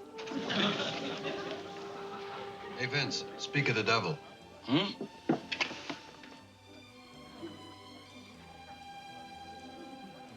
You see? Wait, I'm about to add to that collection. Pyle, you knucklehead, what's the matter with you? Don't you know the NCO club's off limits to privates? What are you doing here anyway? Yes, sir, and I hate to disturb you, but I got an important question to ask you, Sergeant. Pyle, for your sake, it better be important. In fact, it better be close to an emergency. Well, I don't know where it's an emergency or not, but here it is anyhow. Would it be all right if... Get over here. Now, what is it? Well, would it be all right just for tonight if me and Private Slater switched bunks? Huh? You see, Private Slater's got this special guard duty, 2 hours on and 2 hours off. Well, you see, he's got this upper bunk, and I got the lower bunk. Well, it'd be a whole lot more convenient for him during his 2 hours off if he just slipped into the lower bunk instead of climbing into the upper bunk. You came over here to ask me that? That was the important question? Well, in case you come looking for me later on and looked in the lower bunk and I wasn't there, not knowing that I was sleeping in the upper bunk, which is Duke's, and my bunk is the lower bunk, but just for tonight, the upper Pyle, bunk... will you get out of here? Just get out of here. Sleep up, sleep down. I don't care if you sleep on top of a flagpole. Just get out of here and don't ask any more stupid questions. Out, out, out, out, out, out, out!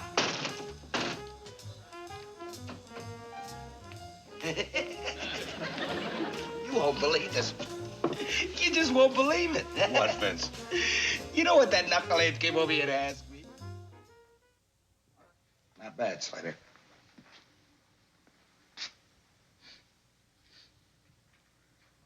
Pyle, what is it? What's that smell? Well, this, it's a sachet, a balsam sachet made out of real balsam pine. A sachet? Uh-huh. It's real good for clearing up head miseries whenever you get a cold. All you do is take a deep sniff and... Knock it off! Pyle, a sachet is not regulation. A sachet has never been regulation. Therefore, you do not now, nor will you ever have a good reason to have a balsam sachet in your footlocker. You understand? Yes, sir.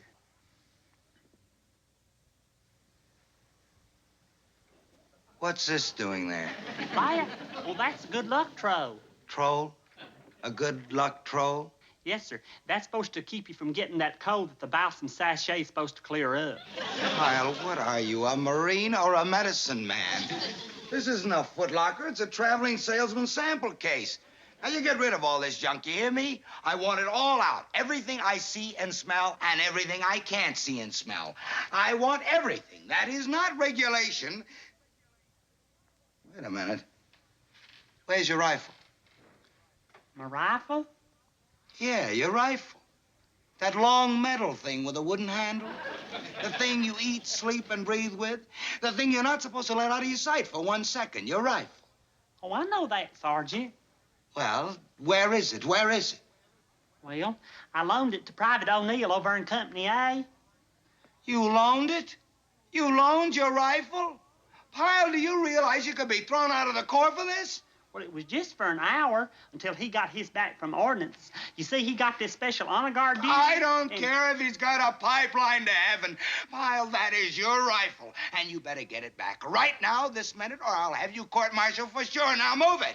Yes, sir. I'll be real firm. Don't you worry. A good luck troll.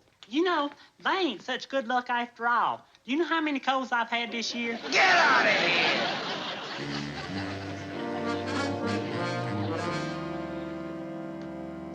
Sachet bags, good luck trolls, no rifle. He's really getting to you, isn't he? Getting to me. I got news for you. He's already there. Hey, you know something? You could use a furlough. A little vacation, that's what I think. Yeah, sure. No, I mean it, Vince. Pyle is no different last week than he was last year. The reason he's getting to you is you're overwrought. What's that? Overwrought? Overtired, overworked, overwrought. And you know who it is that's rotting me over. That's what I say. Time to get away for a while. Nah, I don't think I could swing it. I got too much to do. Well, it was just an idea. Wait a minute. Yeah, of course. If you can't take Muhammad away from the mountain, the only thing left to do is to take the mountain away from Muhammad. I don't think you got that right.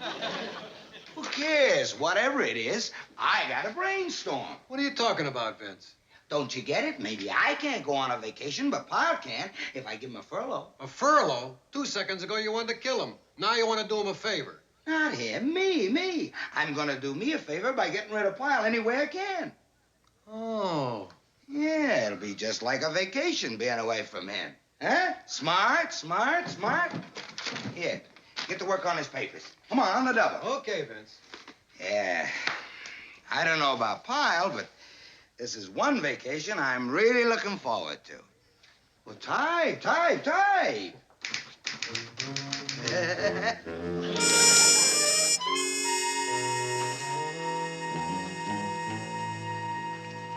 Hey, Sergeant.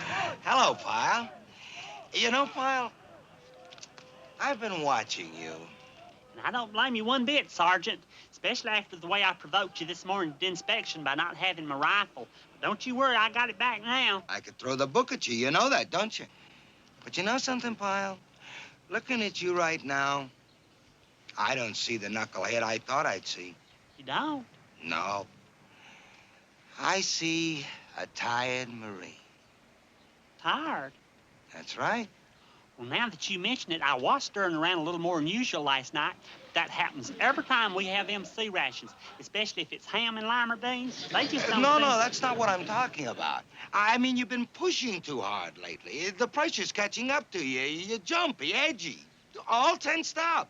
I am? That's right, Pyle. You're as tense as they come. And a tense Marine is a bad Marine. You know what I mean? Yeah, no, Sergeant, but it's funny, I don't feel a bit tense.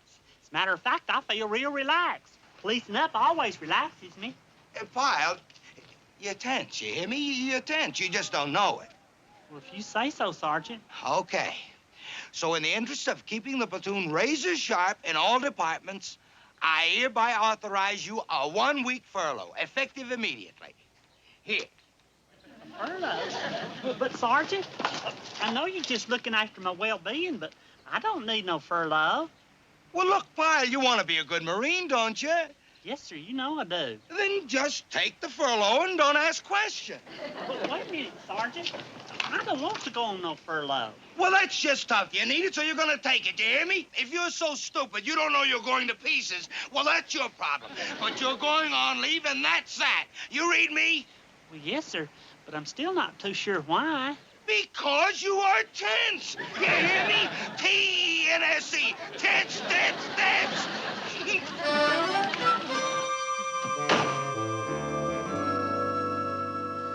We have all the lucky breaks. Gomer, I still can't figure out how you swung it. I didn't swing nothing. Then how did you get the furlough? Sergeant Carter said it's because I was tense. The only thing is, I don't feel tense. Do you think I look tense? You're about as tense as a bowl of spaghetti. That's what I tried to tell Sergeant Carter, but he just wouldn't listen. You know, Gomer, for a guy with one foot in heaven, you sure don't look too happy. Well, I just don't relish leaving here. No, sir, not one bit. What's the matter? Don't you have enough dough to get back home? Is that it? Well, that's just part of it. Fact is, I just don't want to go. Why, for Pete's sake? Well, back home just ain't home no more. This is my home now, right here on the base. Sure got friends back home, but this is the place I've been living and working, and, well, this is my home now. Well, Coleman, it's only for a week. And I'm gonna miss you fellers. I really am.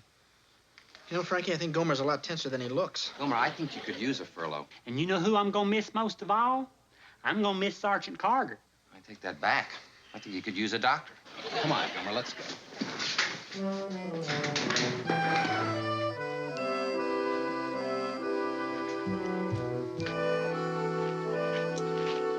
Just a minute, Private.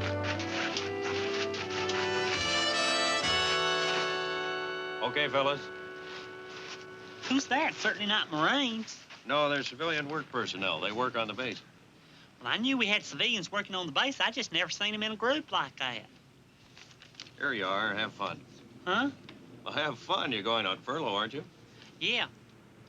Hey, can anybody get a job here on the base, even a Marine? Sure, I guess so, if you've got the time. Shazam!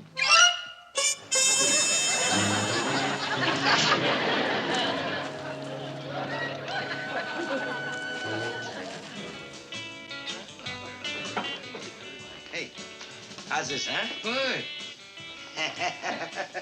What's funny? Nothing's funny. I'm just happy. Oh, Pyle. Yeah, Pyle. One whole week he's gonna be gone. I just can't believe it. It's already showing on you, Vince. You're so relaxed, I hardly recognize you. Yeah, really got something to celebrate tonight. Hey, 2 beers over here. Put your dough away. This is my party. Yeah, you really are a changed man. Surprise! Huh? Surprise, surprise, surprise! What are you doing here? Tending bar.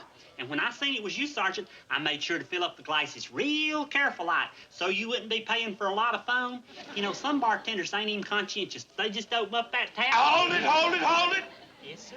Pyle, what are you doing here? Yeah, we thought you were on leave. I am. I've already used up one entire day, too. But you're here on the base. Why? Well, just like you see, I got me a civilian job as a substitute bartender. You what? Now I can be on furlough and still be near you and my other friends. Can you believe it? Can you believe it? Yes, sir. I never thought a man could be so lucky. Well, gentlemen, Skull, they say that a lot here. Pyle! Well, you stupid, look what you've done! Don't you worry, though. I'll have you cleaned up in just a jiffy. They say that beer don't stain nothing like hard liquor, though. What are you, gum on my shoe or something? Get away from me, Pyle. I don't need your help. Yes, sir. I don't blame you a bit, neither. It was just plain foolish of me to put that beer where your elbow was sure to hit it. I sure am sorry, Sergeant. Do you like my luck, huh? I get him a few days furlough. A few precious days without him bugging me. And what happens? He shows up as a civilian. There's no escape. There's just no escape. Come on, let's go. Let's get out of here before he flips me in an early grave.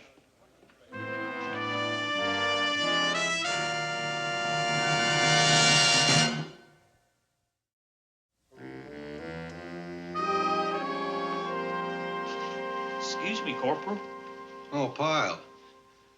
You're taking a big chance showing your face around here after last night. Well, I won't be but a second. I just wanted to give you this to pass on to the sergeant. Request for transfer? I figure he can arrange it while I finish out the rest of my furlough. You sure you want to do this, Pyle? I am. On account of Sergeant Carter's the last person in the world that I'd want to make unhappy. And since that's what I did last night was to make him unhappy, then I know it's time for me to clear out. Look, maybe you ought to take a little time. You know, think this thing through. No, I know the sergeant. He likes everything just right.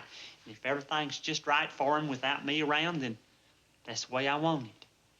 Well, okay. If you got your heart set on it, I'll put it through. I'd be much obliged. Excuse me, Sergeant.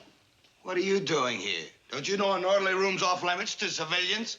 Yes, sir, I'm sorry. I just left something for you with the corporal. Okay, you left it. Now get out of here. Here. Here's what he left. Huh?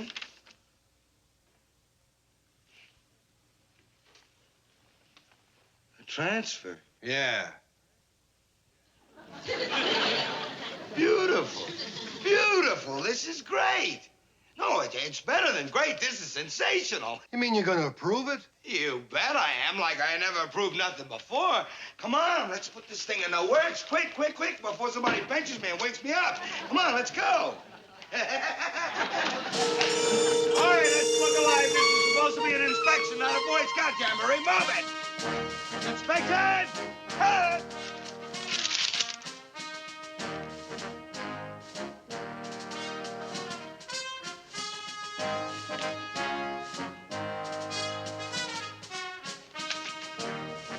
Look at this weapon.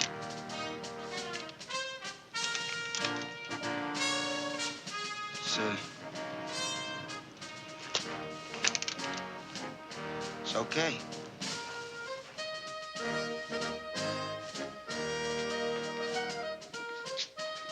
Whose footlocker is that? It ain't even out.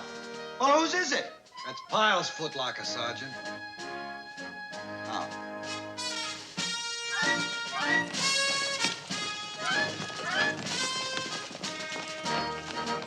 Platoon! Halt! Well, how'd they do? Not bad, not bad. Minute behind the base record. Not bad. Not great. I might say pretty good. Yeah. Well, if Pyle had been here, they never would have even done that good.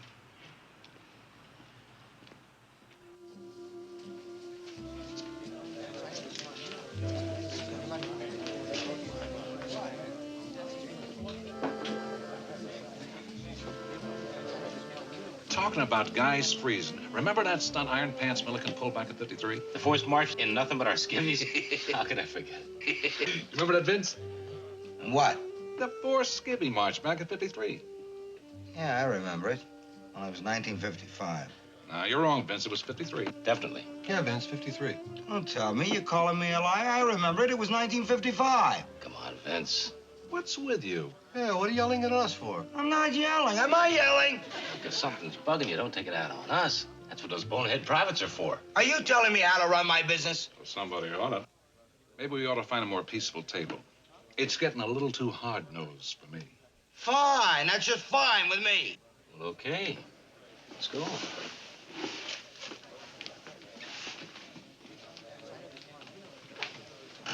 Well, go on. Join your buddies. I don't need you. I need you like I need that knucklehead over there.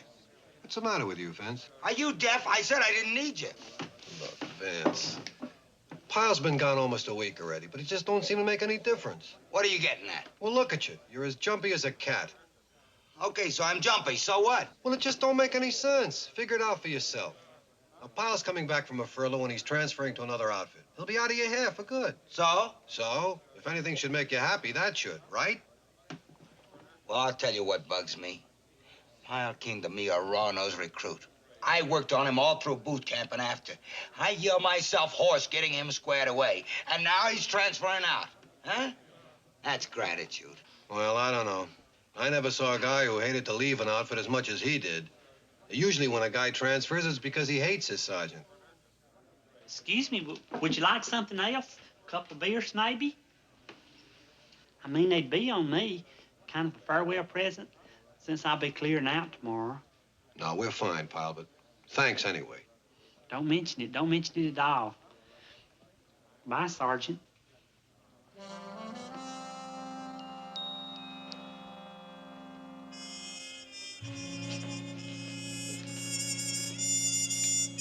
See what I mean? Nothing keeps him down. He's loyal to you to the end. Loyal, huh? He's transferring out, ain't he? That's gratitude. Vince, he's transferring out because you don't want him around. He'd rather get out of your hair than make you miserable. You do want him out, don't you? All I can say is that's gratitude. About the transfer orders the colonel signed yesterday for a private Gomer Pyle? Oh, yes. What about them? Well, sir, I know it sounds crazy, but I approve them against my better judgment, sir. You what? Yes, sir. For the first time in my life, I put a man's personal wishes above the good of the entire outfit, and, well, it just ain't working out, sir. Well, that's very interesting, Sergeant. But don't you think it's a little late to be telling me all this? Well, I thought you could still countermand the order, sir, considering it's a question of platoon morale. This man Pyle is that important to you? No, sir. He's not important. Then what? Well, sir, it's kind of hard to explain. You see, he's kind of like a spark to the platoon morale. Yes, sir, that's it. He's like a spark. You mean he more or less stands out? Oh, yes, sir. There ain't a day goes by I don't single him out for one thing or another. Well, it's a bit irregular, but I'll see what I can do. Thank you, sir. It'll be good having him back. I mean, as the spark.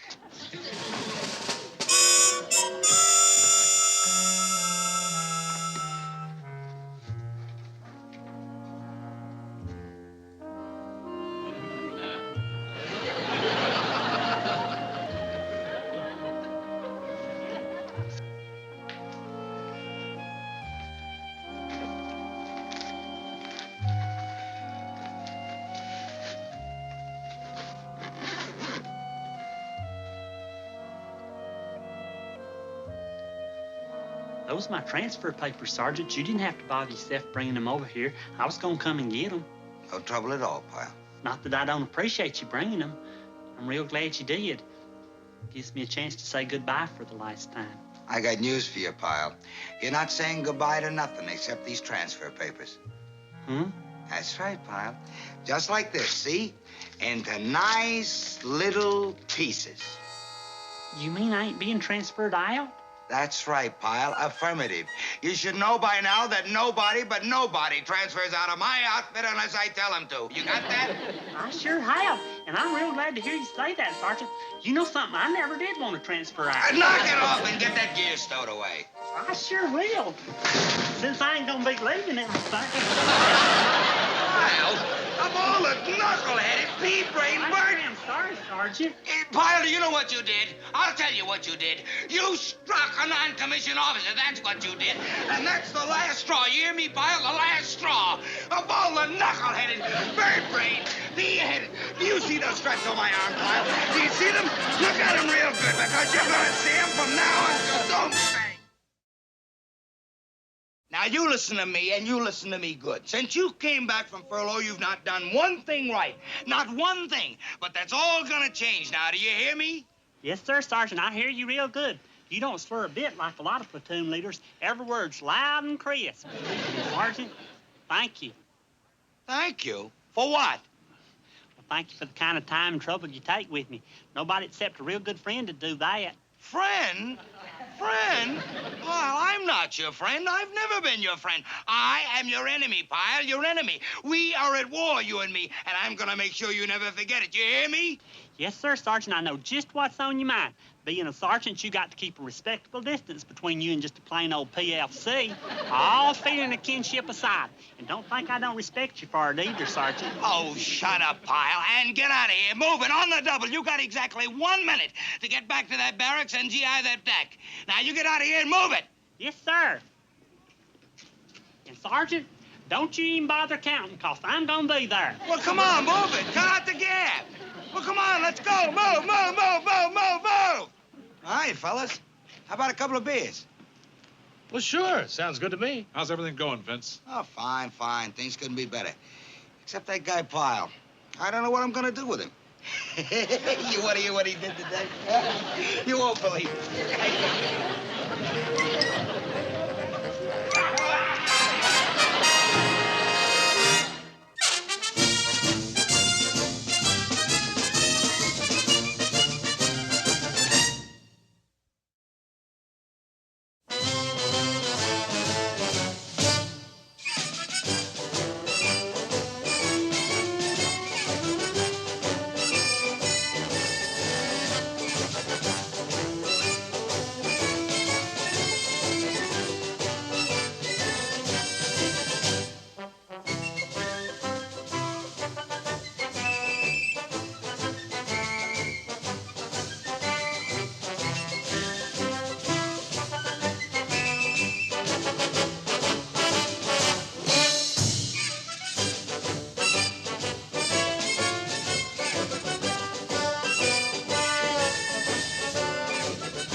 Gomer Pyle, USMC. Starring Jim Neighbors as Gomer Pyle. Also starring Frank Sutton as Sergeant Carter.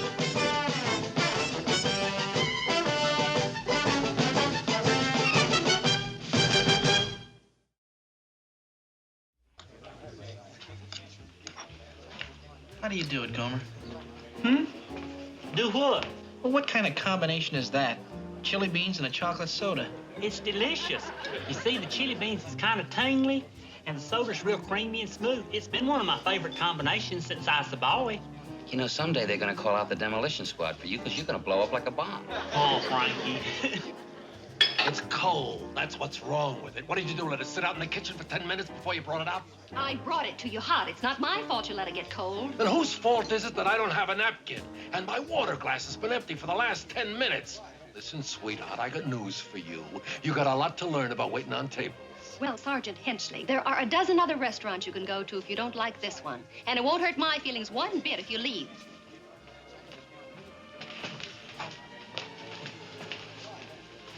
Boy, that Henchley, how'd you like to be in his platoon? Murder. No wonder they call him the Beast. Well, it fits him. He makes Carter look like Mother Goose. I don't see how anybody can talk like that to Miss Ginger. She's so nice. How's everything here, boys? Want some more coffee? No, I'm fine, thanks. Yeah, me too. Would you like some coffee, Gomer? Oh, no, thank you very much. It was certainly kind of you to ask. Everything was just perfect. My chili beans was just as nice and hot, and my chocolate soda was just as nice and cold, and the service was just wonderful, wasn't it, fellers? Yeah, very nice. And the silverware and the glassware was just sparkling. Thanks. I don't know when I've enjoyed a meal as much. Thanks. And Miss Ginger, if I was you, I wouldn't take it too much to heart. What? You know, some people just don't know no better. Oh, Sergeant Henchley. Yeah, hey, how come you take all that guff from that loudmouth? That loudmouth is my boyfriend. Your boyfriend?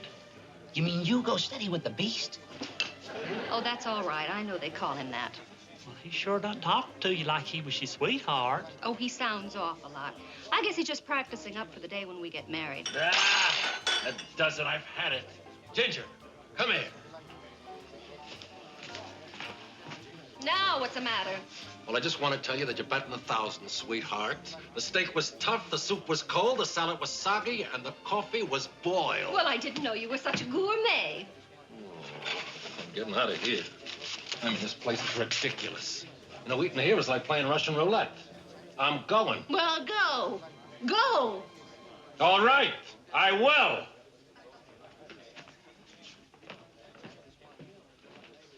That's terrible, just terrible talking to a lady that way. Boy, what a lovely guy he is. You know, somebody ought to take a poke at him. Well, it better not be you. It'd be the last poke you ever took. He'd break into 7 pieces, 1 for each day of the week.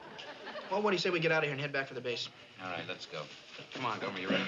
I tell you, fellas, I think I'll just stay around here for a while. You go on back if you want to, and I'll see you later. Why? What are you going to do? Well, I think I'll just hang around and maybe have another bowl of chili beans and another soda. Are you kidding? I just can't sleep if I'm hungry. All right. Here, this ought to take care of ours, dude. See you fellas later. Okay, go. Hey, Miss Ginger. Hello, Gomer. What are you doing here? Well, actually, to tell you the truth, I was waiting for you. You were? Well, I thought maybe you might like to have somebody walk you home. Oh, well, thanks, but I can walk home by myself, thank you. Oh, I know you can. I'm sure you can, but I thought maybe you might be a little upset. Upset? About what? Well, about what happened in there with Sergeant Henchley a little while ago. Oh, well, I'm used to that. It happens pretty often. Well, I don't think you ought to walk home alone. It's bad when folks that are upset are alone, because then all they got on their mind is upset thoughts to think about. Sure you don't want some company? Well, all right, Gomer. Let's go.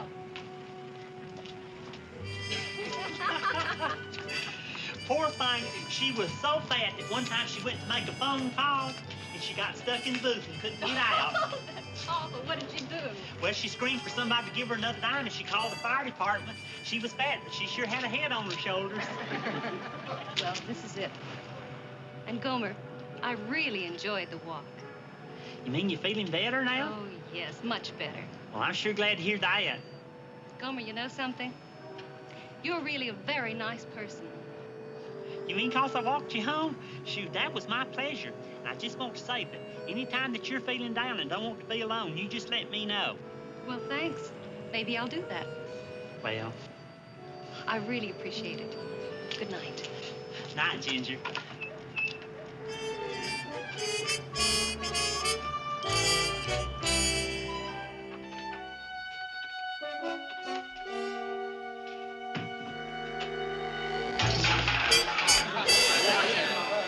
I'm sorry, fellas. Somebody left their bucket out.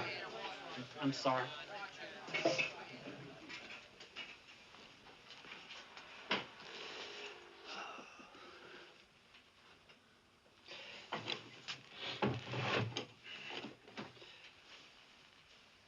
Is that you, Gomer? Yeah, it's me, Duke. You're just getting in. Where you been? Well, I waited around the cafe until Ginger got off, and then I walked her home. Ginger? You walked her home? Are you out of your mind? Well, why? What's wrong with that? She's Hensley's girl. He'll tell you in half. Well, I don't know why. It wasn't a must she walked home. It was just a friendly walk home. And even if she wasn't Hensley's girl, wouldn't be nothing serious. Well, you're just lucky he didn't catch you. I'll talk to you about it in the morning. In the meantime, if I were you, I'd keep this whole thing quiet.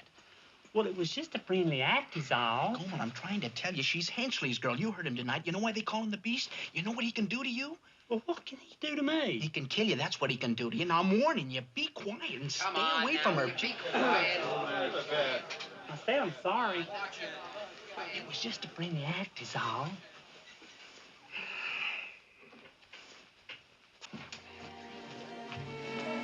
Here you are, fellas.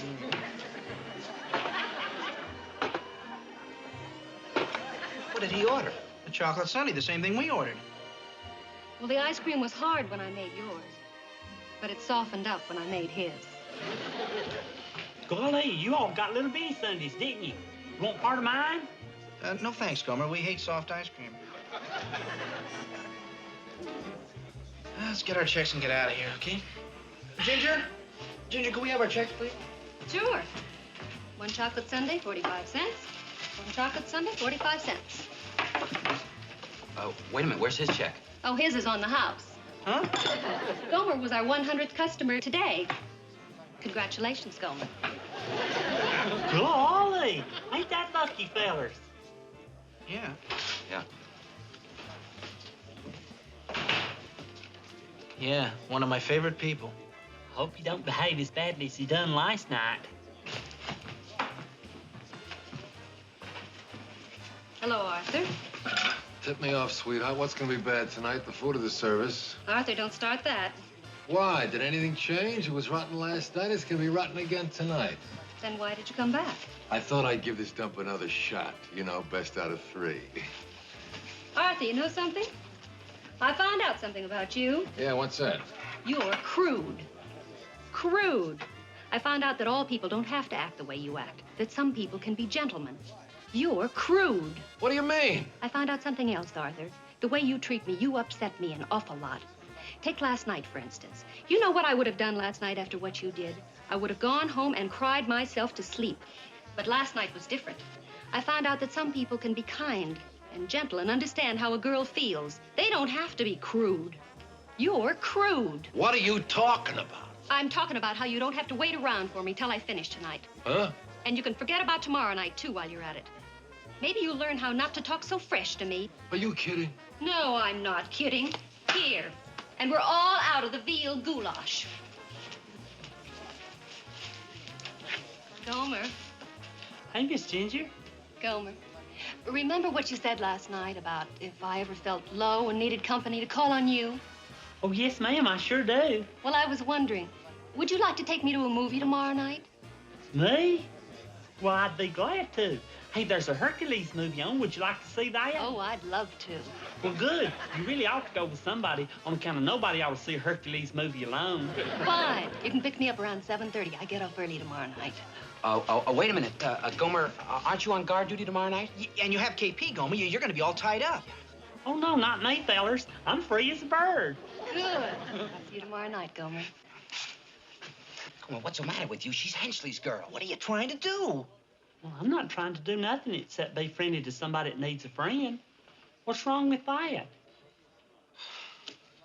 Well, Sergeant Hensley, What'll it be tonight? Stuffed bell pepper? Now, look, are you trying to tell me you got a date with someone else? Or perhaps the Irish stew. That's very nice. Who's the guy? Tell me who he is and I'll tear him in half. Arthur, keep your voice down. You're getting very shrill. Oh, good night, Gomer. See you tomorrow night. Night, Miss Ginger. 7:30, huh? Is that the guy? You going out with that creep? That miserable creep? Arthur, don't be crude. You're very crude. Ah, you owe me 14 grand, Sarge. Well, I'll get even, don't worry. I'll settle for $1.40 cash. You got a deal. Okay, where's the $1.40? You'll get it payday. Get off my back. Hey, Carter. Hello, Ainsley. What's on your mind? Listen, Carter, I want to tip you off to a little something. Your platoon is going to be one man short if you don't wise up one of them privates of yours. Huh? What private? What are you talking about? I'm talking about that long, skinny guy with the goofy face. What long, skinny guy with a goof... You mean Pyle? Whatever his name is, he's in your platoon. So I think it's only fair to tell you first. Yeah? What'd he do? I'll tell you what he did. He's been hanging around that place where my girl works. He's trying to move in on my girl. Are you kidding? No. And you better talk some sense to him, Carter, or else he's gonna wind up in the hospital. I don't believe it. Gomer Pyle is moving in on your girl? What do you think of that, Boyle? Pyle is taking his girl. Boy, you must be just loaded with charm if a guy like Pyle can cut you out. Listen, Carter, I'm not kidding. You tell that fathead to stay away from my Ginger Art.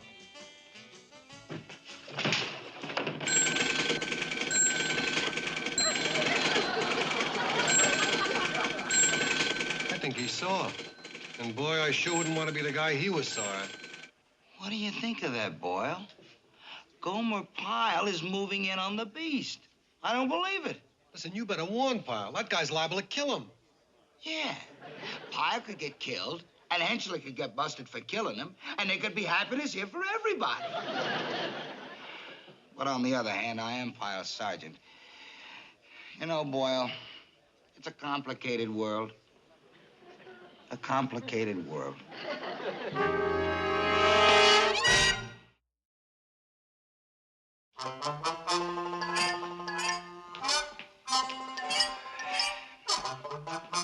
Well, you going into town, Pyle?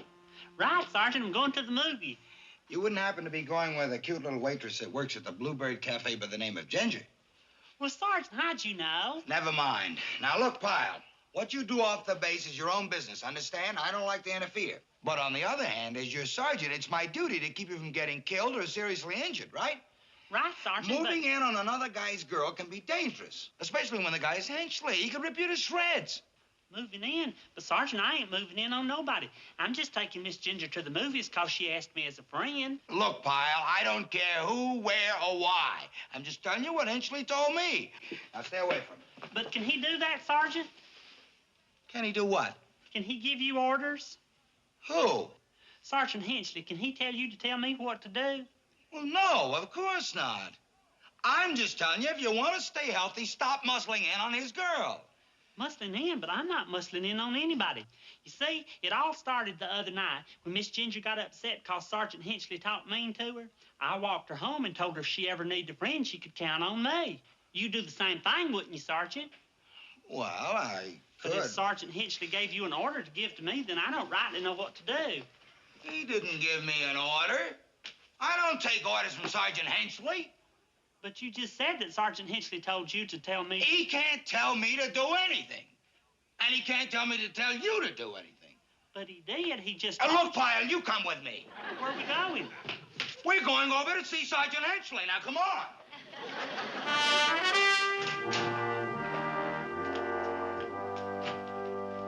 Hensley? Yeah? Pyle has got something to say to you. Go ahead, tell him, Pyle. Well... What he's got to say is it's a free country, and don't you ever forget it, Hensley. And if he wants to take your girl out, he's going to take her out. Right, Pyle? Go ahead, tell him. The way you feel about it, Pyle? Yeah. that's the way he feels about it. That's exactly the way he feels about it. And not you or anybody else is gonna make him change his mind, right, pile? Go ahead, tell him. Well, I mean, you're gonna go right on seeing my girl. He means he'll see anybody he wants to see, won't you, pile? Well... Now, you let me give you a little advice, pal. If I were you, I'd think twice about trying to see Ginger again. I mean, if you want to stay healthy.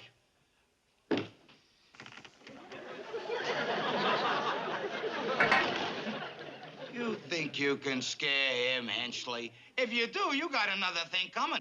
Pyle don't scare easy, do you, Pyle? Go ahead, tell him how you don't scare easy. Well... Now, you listen to me, Private. The only reason I'm not tearing you in half right now is because we're on the base.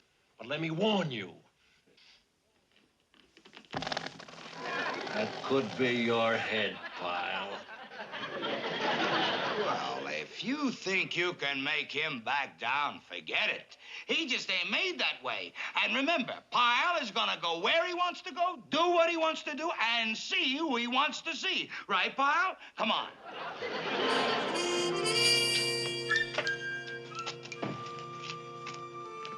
Listen, Pyle, you better stay away from that dame or he'll kill you. I don't understand, Sergeant. Didn't we just tell him I was gonna go where I wanted to go and do what I wanted to do and see who I wanted to see? Well, that was for his benefit. For your benefit, you better stay away from his girl or he'll beat your brains out. Over, Sergeant. Carter warned you, Henchley warned you, and we're begging you. Tell her you can't take her tonight. But I promised, and a promise is a sacred thing, especially to a girl. But, Gomer, what if Henchley catches you? Then I just have to explain to Sergeant Henchley that I was just being friendly. After all, if one person can't be friendly to another, then what's this world coming to? But, Gomer... Now, listen, you get the tickets, and I'll be right along with Ginger. And, you know, Sergeant Henchley can't be too mad if all three of us take Miss Ginger to the movies. And this should prove to him that I got no interest in taking his girl away. Yeah, maybe we'll all wind up in the same ward. Go on, and I'll be back with Miss Ginger in just a few minutes. But, Ginger, I don't understand. You don't want to go to the movies? I thought that you said that you... I know, Gomer. But you see, the only reason I asked you to take me was because I was angry at Arthur, and I wanted to get back at him. I guess that wasn't a very nice thing to do to you, Gomer. Will you forgive me? Well, that's okay. You had a right to be angry after the way he talked to you. I know, but I was just being childish and spiteful. Then are you all right now? Oh, sure.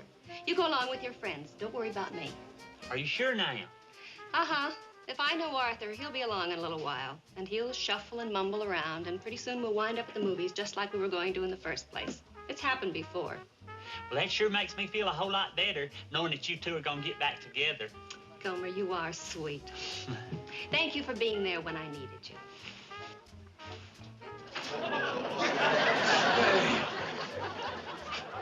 What is this? Arthur! Hey, Sergeant Henchley, we was just talking about you. Ginger said that you You, was... out! But there's something that you don't understand. Oh, I understand, all right. Out! Out in the alley! Arthur, please! Sergeant Henchley, couldn't we do this a little later on? There's some fellers waiting on me at the movies right now, and they say you should see this picture from the start. Out!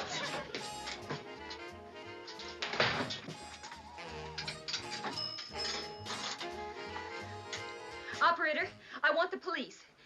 Tell them to come to the Bluebird Cafe. And you better tell them to bring an ambulance. Hurry. Okay, Pyle, I warned you.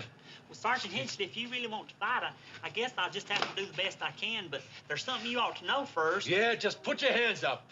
Okay, I'll put them up, but I think we're going to an awful lot of trouble for nothing. Yeah? Well, what did I just see in there, huh? You kissing my girl, taking her to the movies. What, am I crazy? Well, as far as the kiss goes, it was just a friendly kiss, and I wasn't taking her to the movies. She was going to take her to the movies. Huh? That's right. She's got no interest in me, Sergeant Henchley, and I got no interest in her except as a friend. What? And you know something, Sergeant Henchley, this whole thing's your fault. What are you talking about? It's true, Sergeant Henchley. You put yourself in Ginger's place. There she is, working so hard, running back and forth all day long, on her feet all day in them little high-heel shoes. Did you ever try walking in them high-heel shoes? And what does she have to look forward to after a day like that? I mean, what's the bright spot in her life? I'll tell you, Sergeant Henchley, it's seeing you and maybe getting a cheerful word or a nice smile. On account of you're the person that really counts in her life. But what does she get? She gets the very same abuse she gets from them strangers. If I was you, Sergeant, I'd walk right back into that restaurant and beg that sweet little thing to forgive me. still want me to put up my fist? Well, all right. I think we better get over there. I'm getting worried. I knew we shouldn't have let him go alone. Oh, hi, Sarge. What's the matter? Wouldn't they let you in? Is it for adults only? We're waiting for Gomer. Yeah, and we're starting to worry that maybe something might have happened to him. Yeah, why? Well, he went over to the Bluebird Cafe to pick up Ginger, and then he was Ginger? You mean that knucklehead was gonna take her out after all? I warned him. I did too, but you know how stubborn he can be. Yeah, and he was supposed to be here 15 minutes ago. Actually sees him, he'll kill him. Maybe that's what's happening right now. Come on. So you see, I'm sorry, Ginger. I guess I just wasn't thinking, that's all. But I want you to know I'm sorry. Oh, Arthur. Go on, Sergeant Hinchley. Tell her the rest of it. Well, you see, I guess I just never realized what a hard job you've got. And walking around all day on those high heels. And how you look forward to a kind word from me at the end of the day. Oh, Arthur. So you see, honey, I'm not really crude, am I? No, Arthur, of course you're not. You see, Sergeant Hinchley, you see? One kind word, that's all she needed. That's all anybody needs. You may have something there, pal. It's the prettiest sight in the whole world. It's two sweethearts that have just made up. Bless you both. Arthur.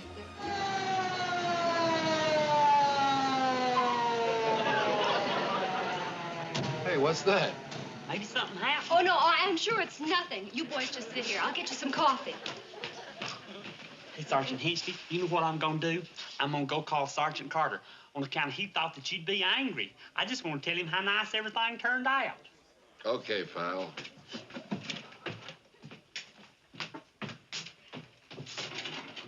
And so you see, Pat, it's all a mistake. Somebody thought there was going to be trouble, but it's all right now. I'm sorry. Come on. Wait a minute, I heard a siren. I know I heard a siren. Holy mackerel, look at that. Hinchley beat us to it. They're taking Gomer away in an ambulance. Said he'd put him in the hospital. Come on. Hey! You two guys get a cab and follow that ambulance. I'm going inside to see what happened. Right, Sergeant? Arthur. Hinchley! Hi, Carter. How are you, buddy? You're still here, huh? How did you talk yourself out of it? Huh? Clobbering a poor, defenseless boob like Pyle. Well, I'm not gonna let you off so easy. Come on, Hinchley, get him up. Now, what's wrong with you, This Carter? is for Pyle. Now, wait a minute. This is for Pyle. Now, hold on. You got this all wrong. Come on, Hinchley, get him up. Arthur, stop it! Well, I'm trying. Are you gonna... I couldn't. Sergeant Carter, what are you doing here? I was just trying to call you on the phone. You know what? You was wrong about Sergeant Hinchley. I mean, about him being so mean and all that. Why, he's a gentle person. I mean, he's gruff, but he wouldn't hurt a flea. Sergeant Carter, you got a cold?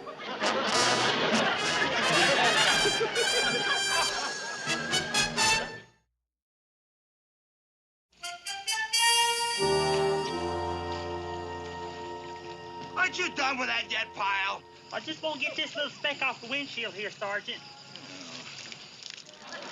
Pyle! Pyle! I'm sorry as I can be, Sergeant. Oh, you lame brain, you knucklehead. Can't you do anything right? Look what you did. What, are you stupid? Can't you do the least little thing without following it up, you stupid clown? I ought to take you out somewhere Hey, and... Carter.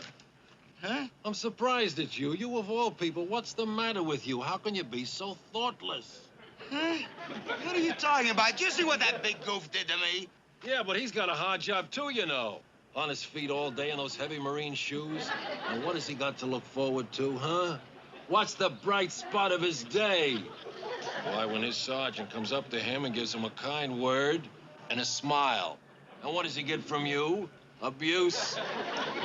Tell him, Pyle.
usmc.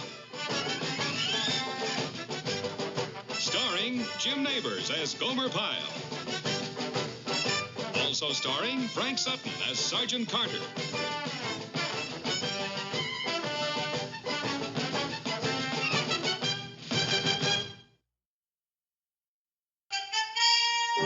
Fish, you got any threes? I've got one. Good. I got a book. Gomer, are you sure you don't know any other game?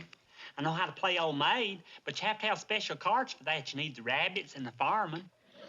Play, Gomer. Fish, you got any nines? Fish. Fish. Fish, I got my wish. Boy, what a way to spend a free Saturday. You know what I wish? I wish I had $10. You know where I'd be? Where's that, Duke? I'd be at that big crap game in town. It's been going on for a couple of days now, and there's more money changing hands than you've ever seen. Yeah, I heard Sergeant Crabtree over in Company A won himself over $200. 200? I heard it was 300. $300? Golly. Fish, you got any jacks? Pyle? Is Pyle in here? Right here. You got a visitor down the rec hall. A visitor? Male or female? Female. Female? Hey, what's this, Gomer? You been holding out on us? She blonde or brunette? Gray. It's his grandmother. My grandma? You mean Grandma Pyle's here? Good gracious alive. Gomer Pyle. It's you. It's really you. Well, I hadn't seen you since before I left for the Marine Corps. That's right. Over here. You left exactly a week before Vita Mae Devereaux had her last spell. Poor thing. Yes, I'm sure sorry to hear about that. Well, she was getting on. But do you want to hear something funny? Vita Mae had a sister in Fort Lauderdale who died of the very same thing. Isn't that funny? Yes, ma'am, that's funny, all right. But tell me, Grandma, what are you doing here? You never did write and tell me you was coming. Won't we come over here and sit down? I wanted to surprise you. I'm on a trip, Gomer, up to visit Eunice in Stockton. Eunice? Your cousin Eunice, on the Beasley side, married that fella with the funny eye. Well, she wrote out for me to come up, and I thought, shoot, why not? And while I'm going, I'll kill two birds with one rock and stop off to see you. Well, I sure am glad you did, Grandma. I'm just delighted to see you. Gomer, stand up and let me look at you. My, how they've stretched you out. You look awfully thin, Gomer. Oh, but I'm solid, Grandma. I don't know. You look pretty thin to me. You know what can happen? You can get thin and run down, and it could lead to the rickets. Oh, Grandma, nobody in the Marine Corps gets rickets. Well, you won't get them while I'm here. Huh? Listen, Gomer, I'll tell you what we're going to do. You go wash your face and brush your hair, and I'm going to take you back to the hotel and buy you a nice big chicken dinner. How does that sound to you? You're free to leave, aren't you? Yes, ma'am, and I sure would like to visit with you, but I don't think I could eat a chicken dinner. I just ate lunch about an hour ago. So what? You can eat again. Anybody flirting with the rickets has to eat often. You know what you can get from rickets, don't you? Bow legs. Oh, Grandma. You want bow legs? No, ma'am. Well, go on then and get cleaned up. Mmm. You didn't finish. Yes, I did, Grandma. I'm full. If you don't finish it, they take it back in the kitchen and make hash out of it. I just can't, Grandma. All right. You always did look out after me, though, didn't you? I didn't want you to get the rickets. You remember when I used to come by your house after school, and you'd give me fresh milk and spinach cookies, and then you'd tell my fortune with the cards? Yes, we had some nice times, Gomer. Sure wish you had your cards with you now.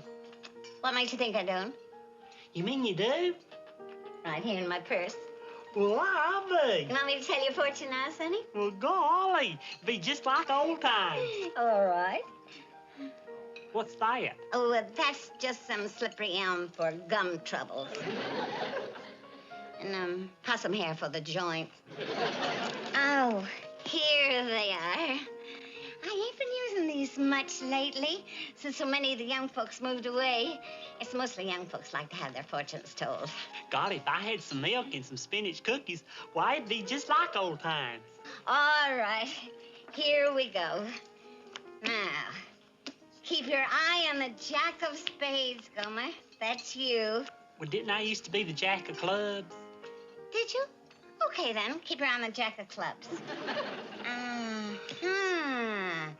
that's a good sign. Oh, yes, indeedy. What is it? A 9 followed by a 5 and a 2. What's that mean? That's 17, a lucky sign. But ain't 9 and 5 and 2 16? 16 or 17, they're both lucky. See, they're in the favored circle. Anything from 15 to 18, especially if you're Jack of Diamonds. But I'm Jack of Clubs. Or Jack of Clubs. Oh, my. Huh? Maybe I better do this one over, Gomer. They didn't come out right this time. Well, wait, Grandma. Does it say something bad? Tell me. I'll deal them over, Gomer.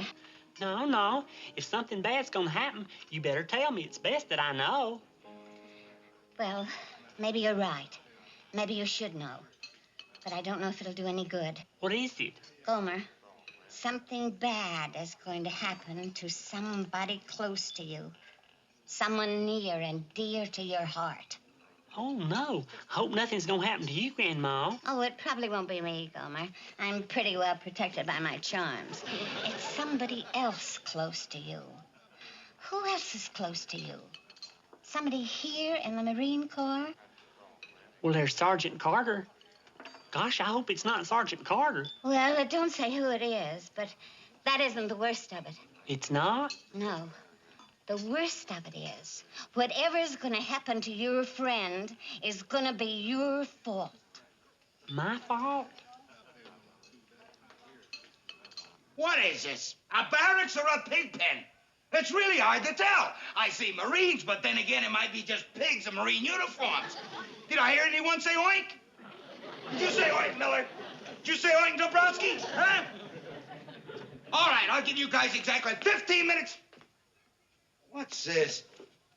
Come on, who left their shoe out in the middle of the deck? Could be mine, Sergeant. What size is it? What size is it? Pyle, when? When are you gonna get your head out of a locker and shape up and be a Marine?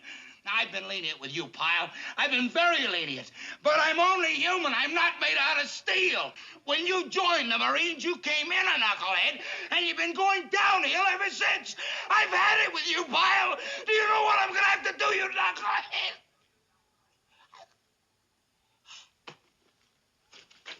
What's wrong, Sarge?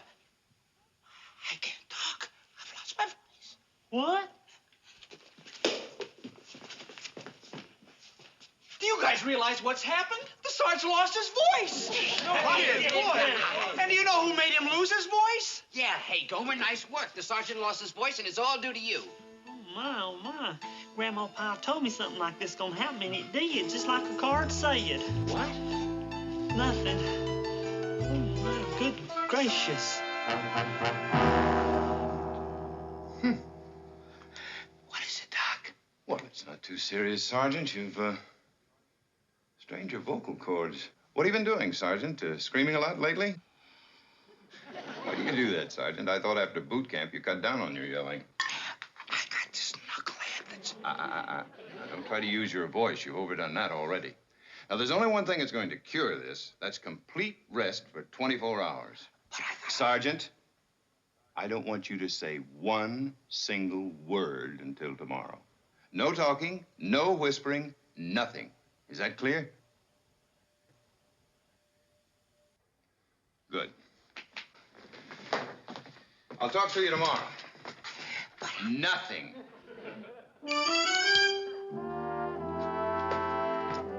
Yes, sir, he's here, but he can't talk. No, sir, those are doctor's orders. Sergeant Carter strained his vocal cords. Yes, sir. Yelling at a private. He'll be taken care of, sir. Yes, sir, I'll tell him. That was Lieutenant Bradshaw. He said you ought to learn to talk softly and carry a big stick. And gargle a lot. Hello, Sergeant Carter. May I come in? I just wanted to tell you that I sure am sorry about what happened. I know it's all my fault, but I just wanted to say if there is anything at all I can do to ease your discomfort, just don't hesitate to ask me. Get out before I kill you. Sergeant Carter? Ow! But Sergeant? Ow! Ow! Ow! And then his face got all red, and he couldn't talk. And it was all my fault because it was my shoe that he got mad at. Well, the cards told you. Remember how the cards told you? Yes, ma'am, and I just feel terrible, though, 'cause he had such a fine and clear voice. Why, when he'd call my name, you could hear him clear from one end of the base to the other. Oh, it held together. Want to see who you're going to marry, Gomer? Well, looks like a Q. Oh, no, that's a no. I don't know any girl whose name begins with O. Oh, you will. Peeling on the floor knows who you adore. Right, Grandma. Well, what am I going to do about Sergeant Carter? I just got to do something to help that poor feller. Well, don't you worry, Gomer. I got something right here that'll fix him up. See, calabash root, good for indigestion. See, now, here it is. Yes, this ought to do it. What is it? My own mixture. Alum, molasses, and vinegar. It's really good, huh? Good. Wendell Kiefer took this all the years he sang in the church choir. You remember Wendell?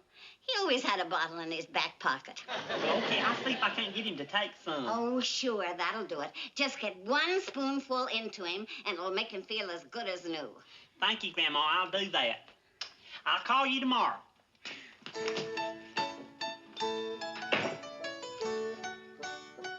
This is rotten.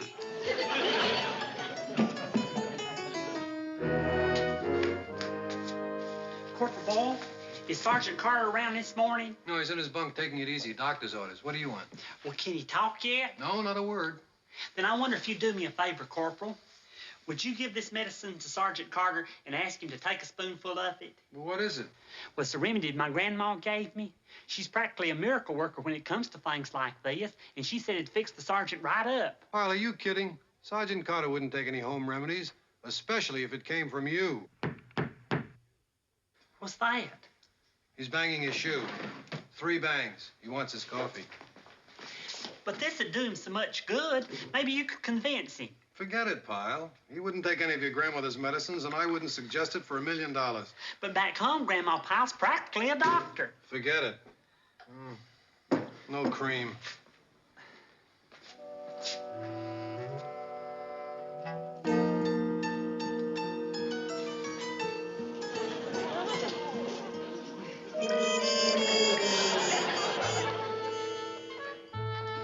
Pyle, are you still here?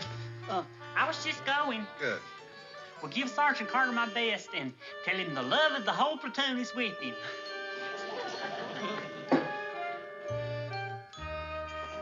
Here's your coffee, Sarge. I'll get it.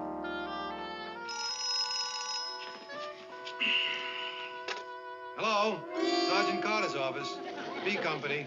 Corporal Boyle speaking. I'm sorry, Sergeant Carter isn't able to talk to anyone this morning. Well, that's all right, Corporal. This is Commander Snyder. I'm calling to have him test his voice. Put him on, will you, please? Oh, yes, sir, Commander. Hey, Sarge, doctor's on the phone. He wants to talk to you. He'll be here in a second, sir.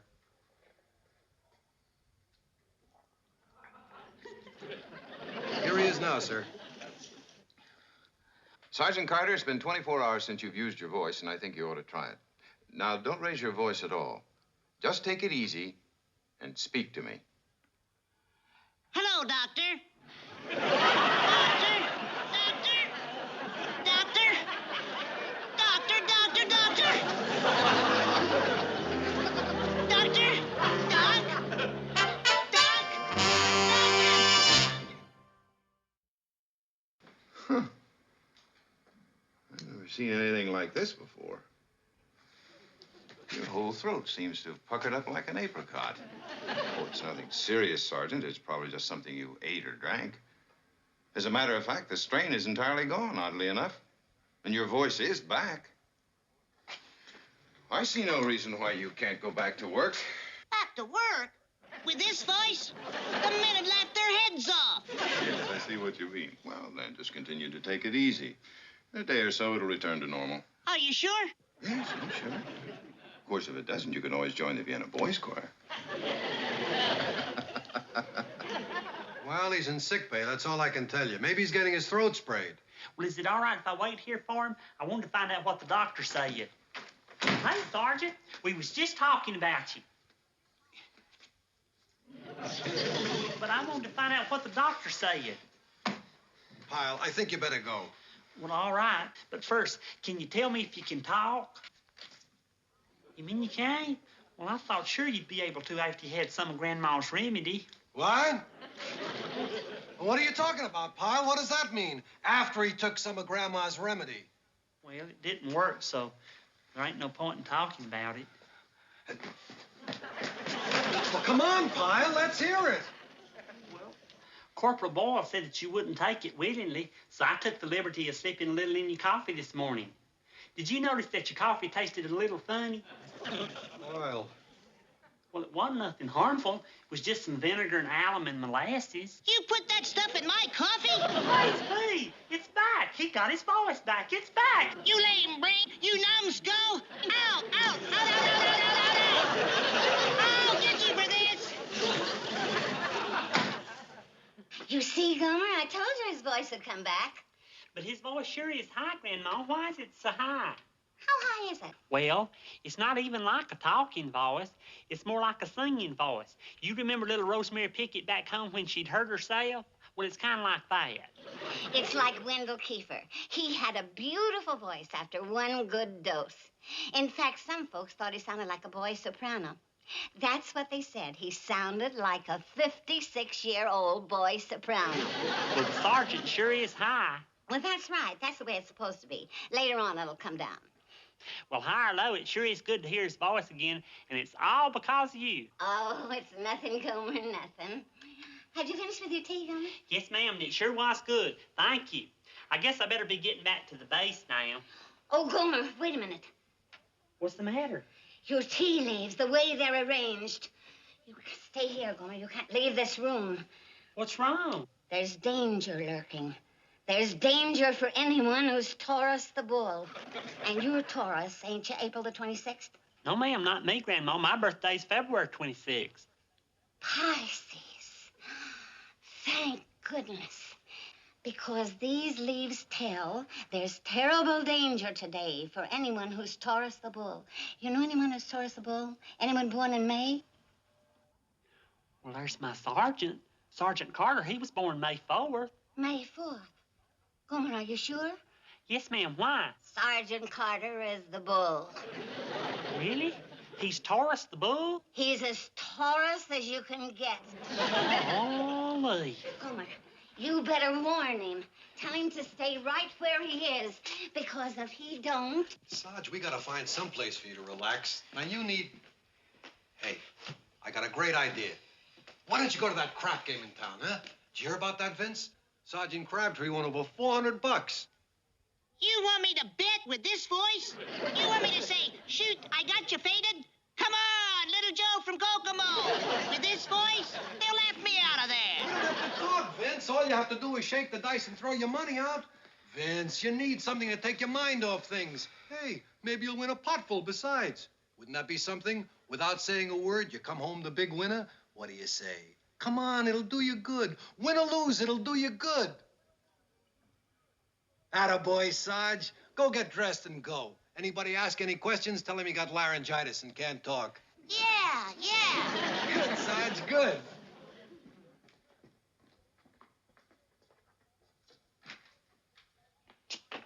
Corporal Boyle, is Sergeant Carter here? I got to see him right away. Well, he better not see you, Pyle. He'll break you right in half after what you did to him this morning. But where is he? Is he here? Pyle, you want to stay alive? Keep away from him. But where is he? What's he doing? He's getting cleaned up, okay?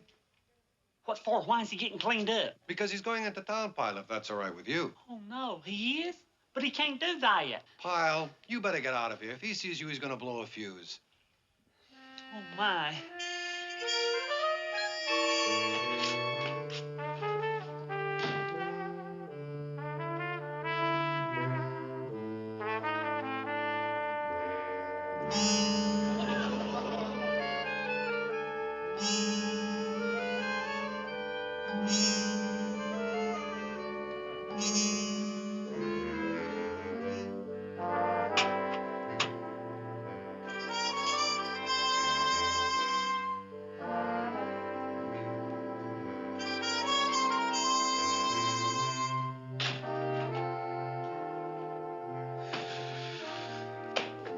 Tough break, Sarge. But don't worry about the crap game. It'll be waiting for you.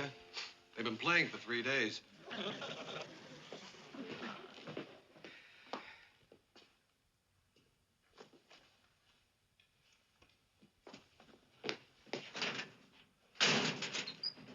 Boyle! Yeah? What is it, Sarge? My pants! Did you take my pants? No, why would I take your pants? Well, what am I gonna do now? Well, why don't you just wear your uniform? My uniform? To go to a crap game? Oh, yeah.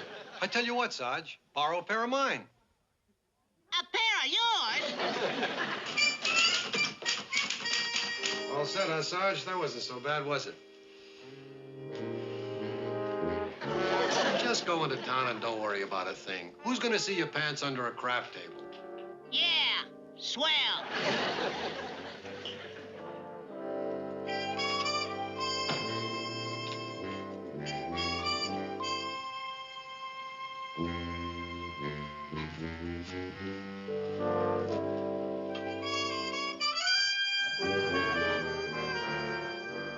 Guess you wonder what I'm doing with this carburetor in my hand, Sergeant.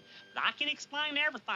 You do that, Pyle. You explain, and then I'm going to kill you. I done it for you. You see, you're Taurus the bull, and my grandma says you got to stay put or something terrible's gonna happen to you. What? So I couldn't let you go into town. You? Uh-huh. I flattened your tire. I took your pants. Anything to keep you from going into town on account of your Taurus, and if you did, something terrible was gonna happen. You see, it's a bad traveling day for your sign. Are you finished, Pyle? Fine. Because now it's my turn, and I'm gonna... Sergeant Carter! Vince! Hey, Vince! Hey, you didn't leave yet. It's a good thing. Boy, are you lucky. Why? I just got a call from Corporal Wood. That crap came in town. It was raided. What? Yeah, about a dozen cops came in and hauled everybody off to jail. Booked them all on gambling. Boy, if you'd have gone in when you started out, you'd have been picked up, too. It's a good thing all those things happened to hold you up. But you were the one who... Yep, it was me, all right. But how did you know? 'Cause you're Taurus the bull, like I told you. Holy smoke! That's amazing. That's absolutely amazing. How about that? He knows I'm headed for trouble and... Hey, Sarge, your voice. It's back. It's back. Yeah. How about that? That Grandma Pyle, she's a marvel, an absolute marvel.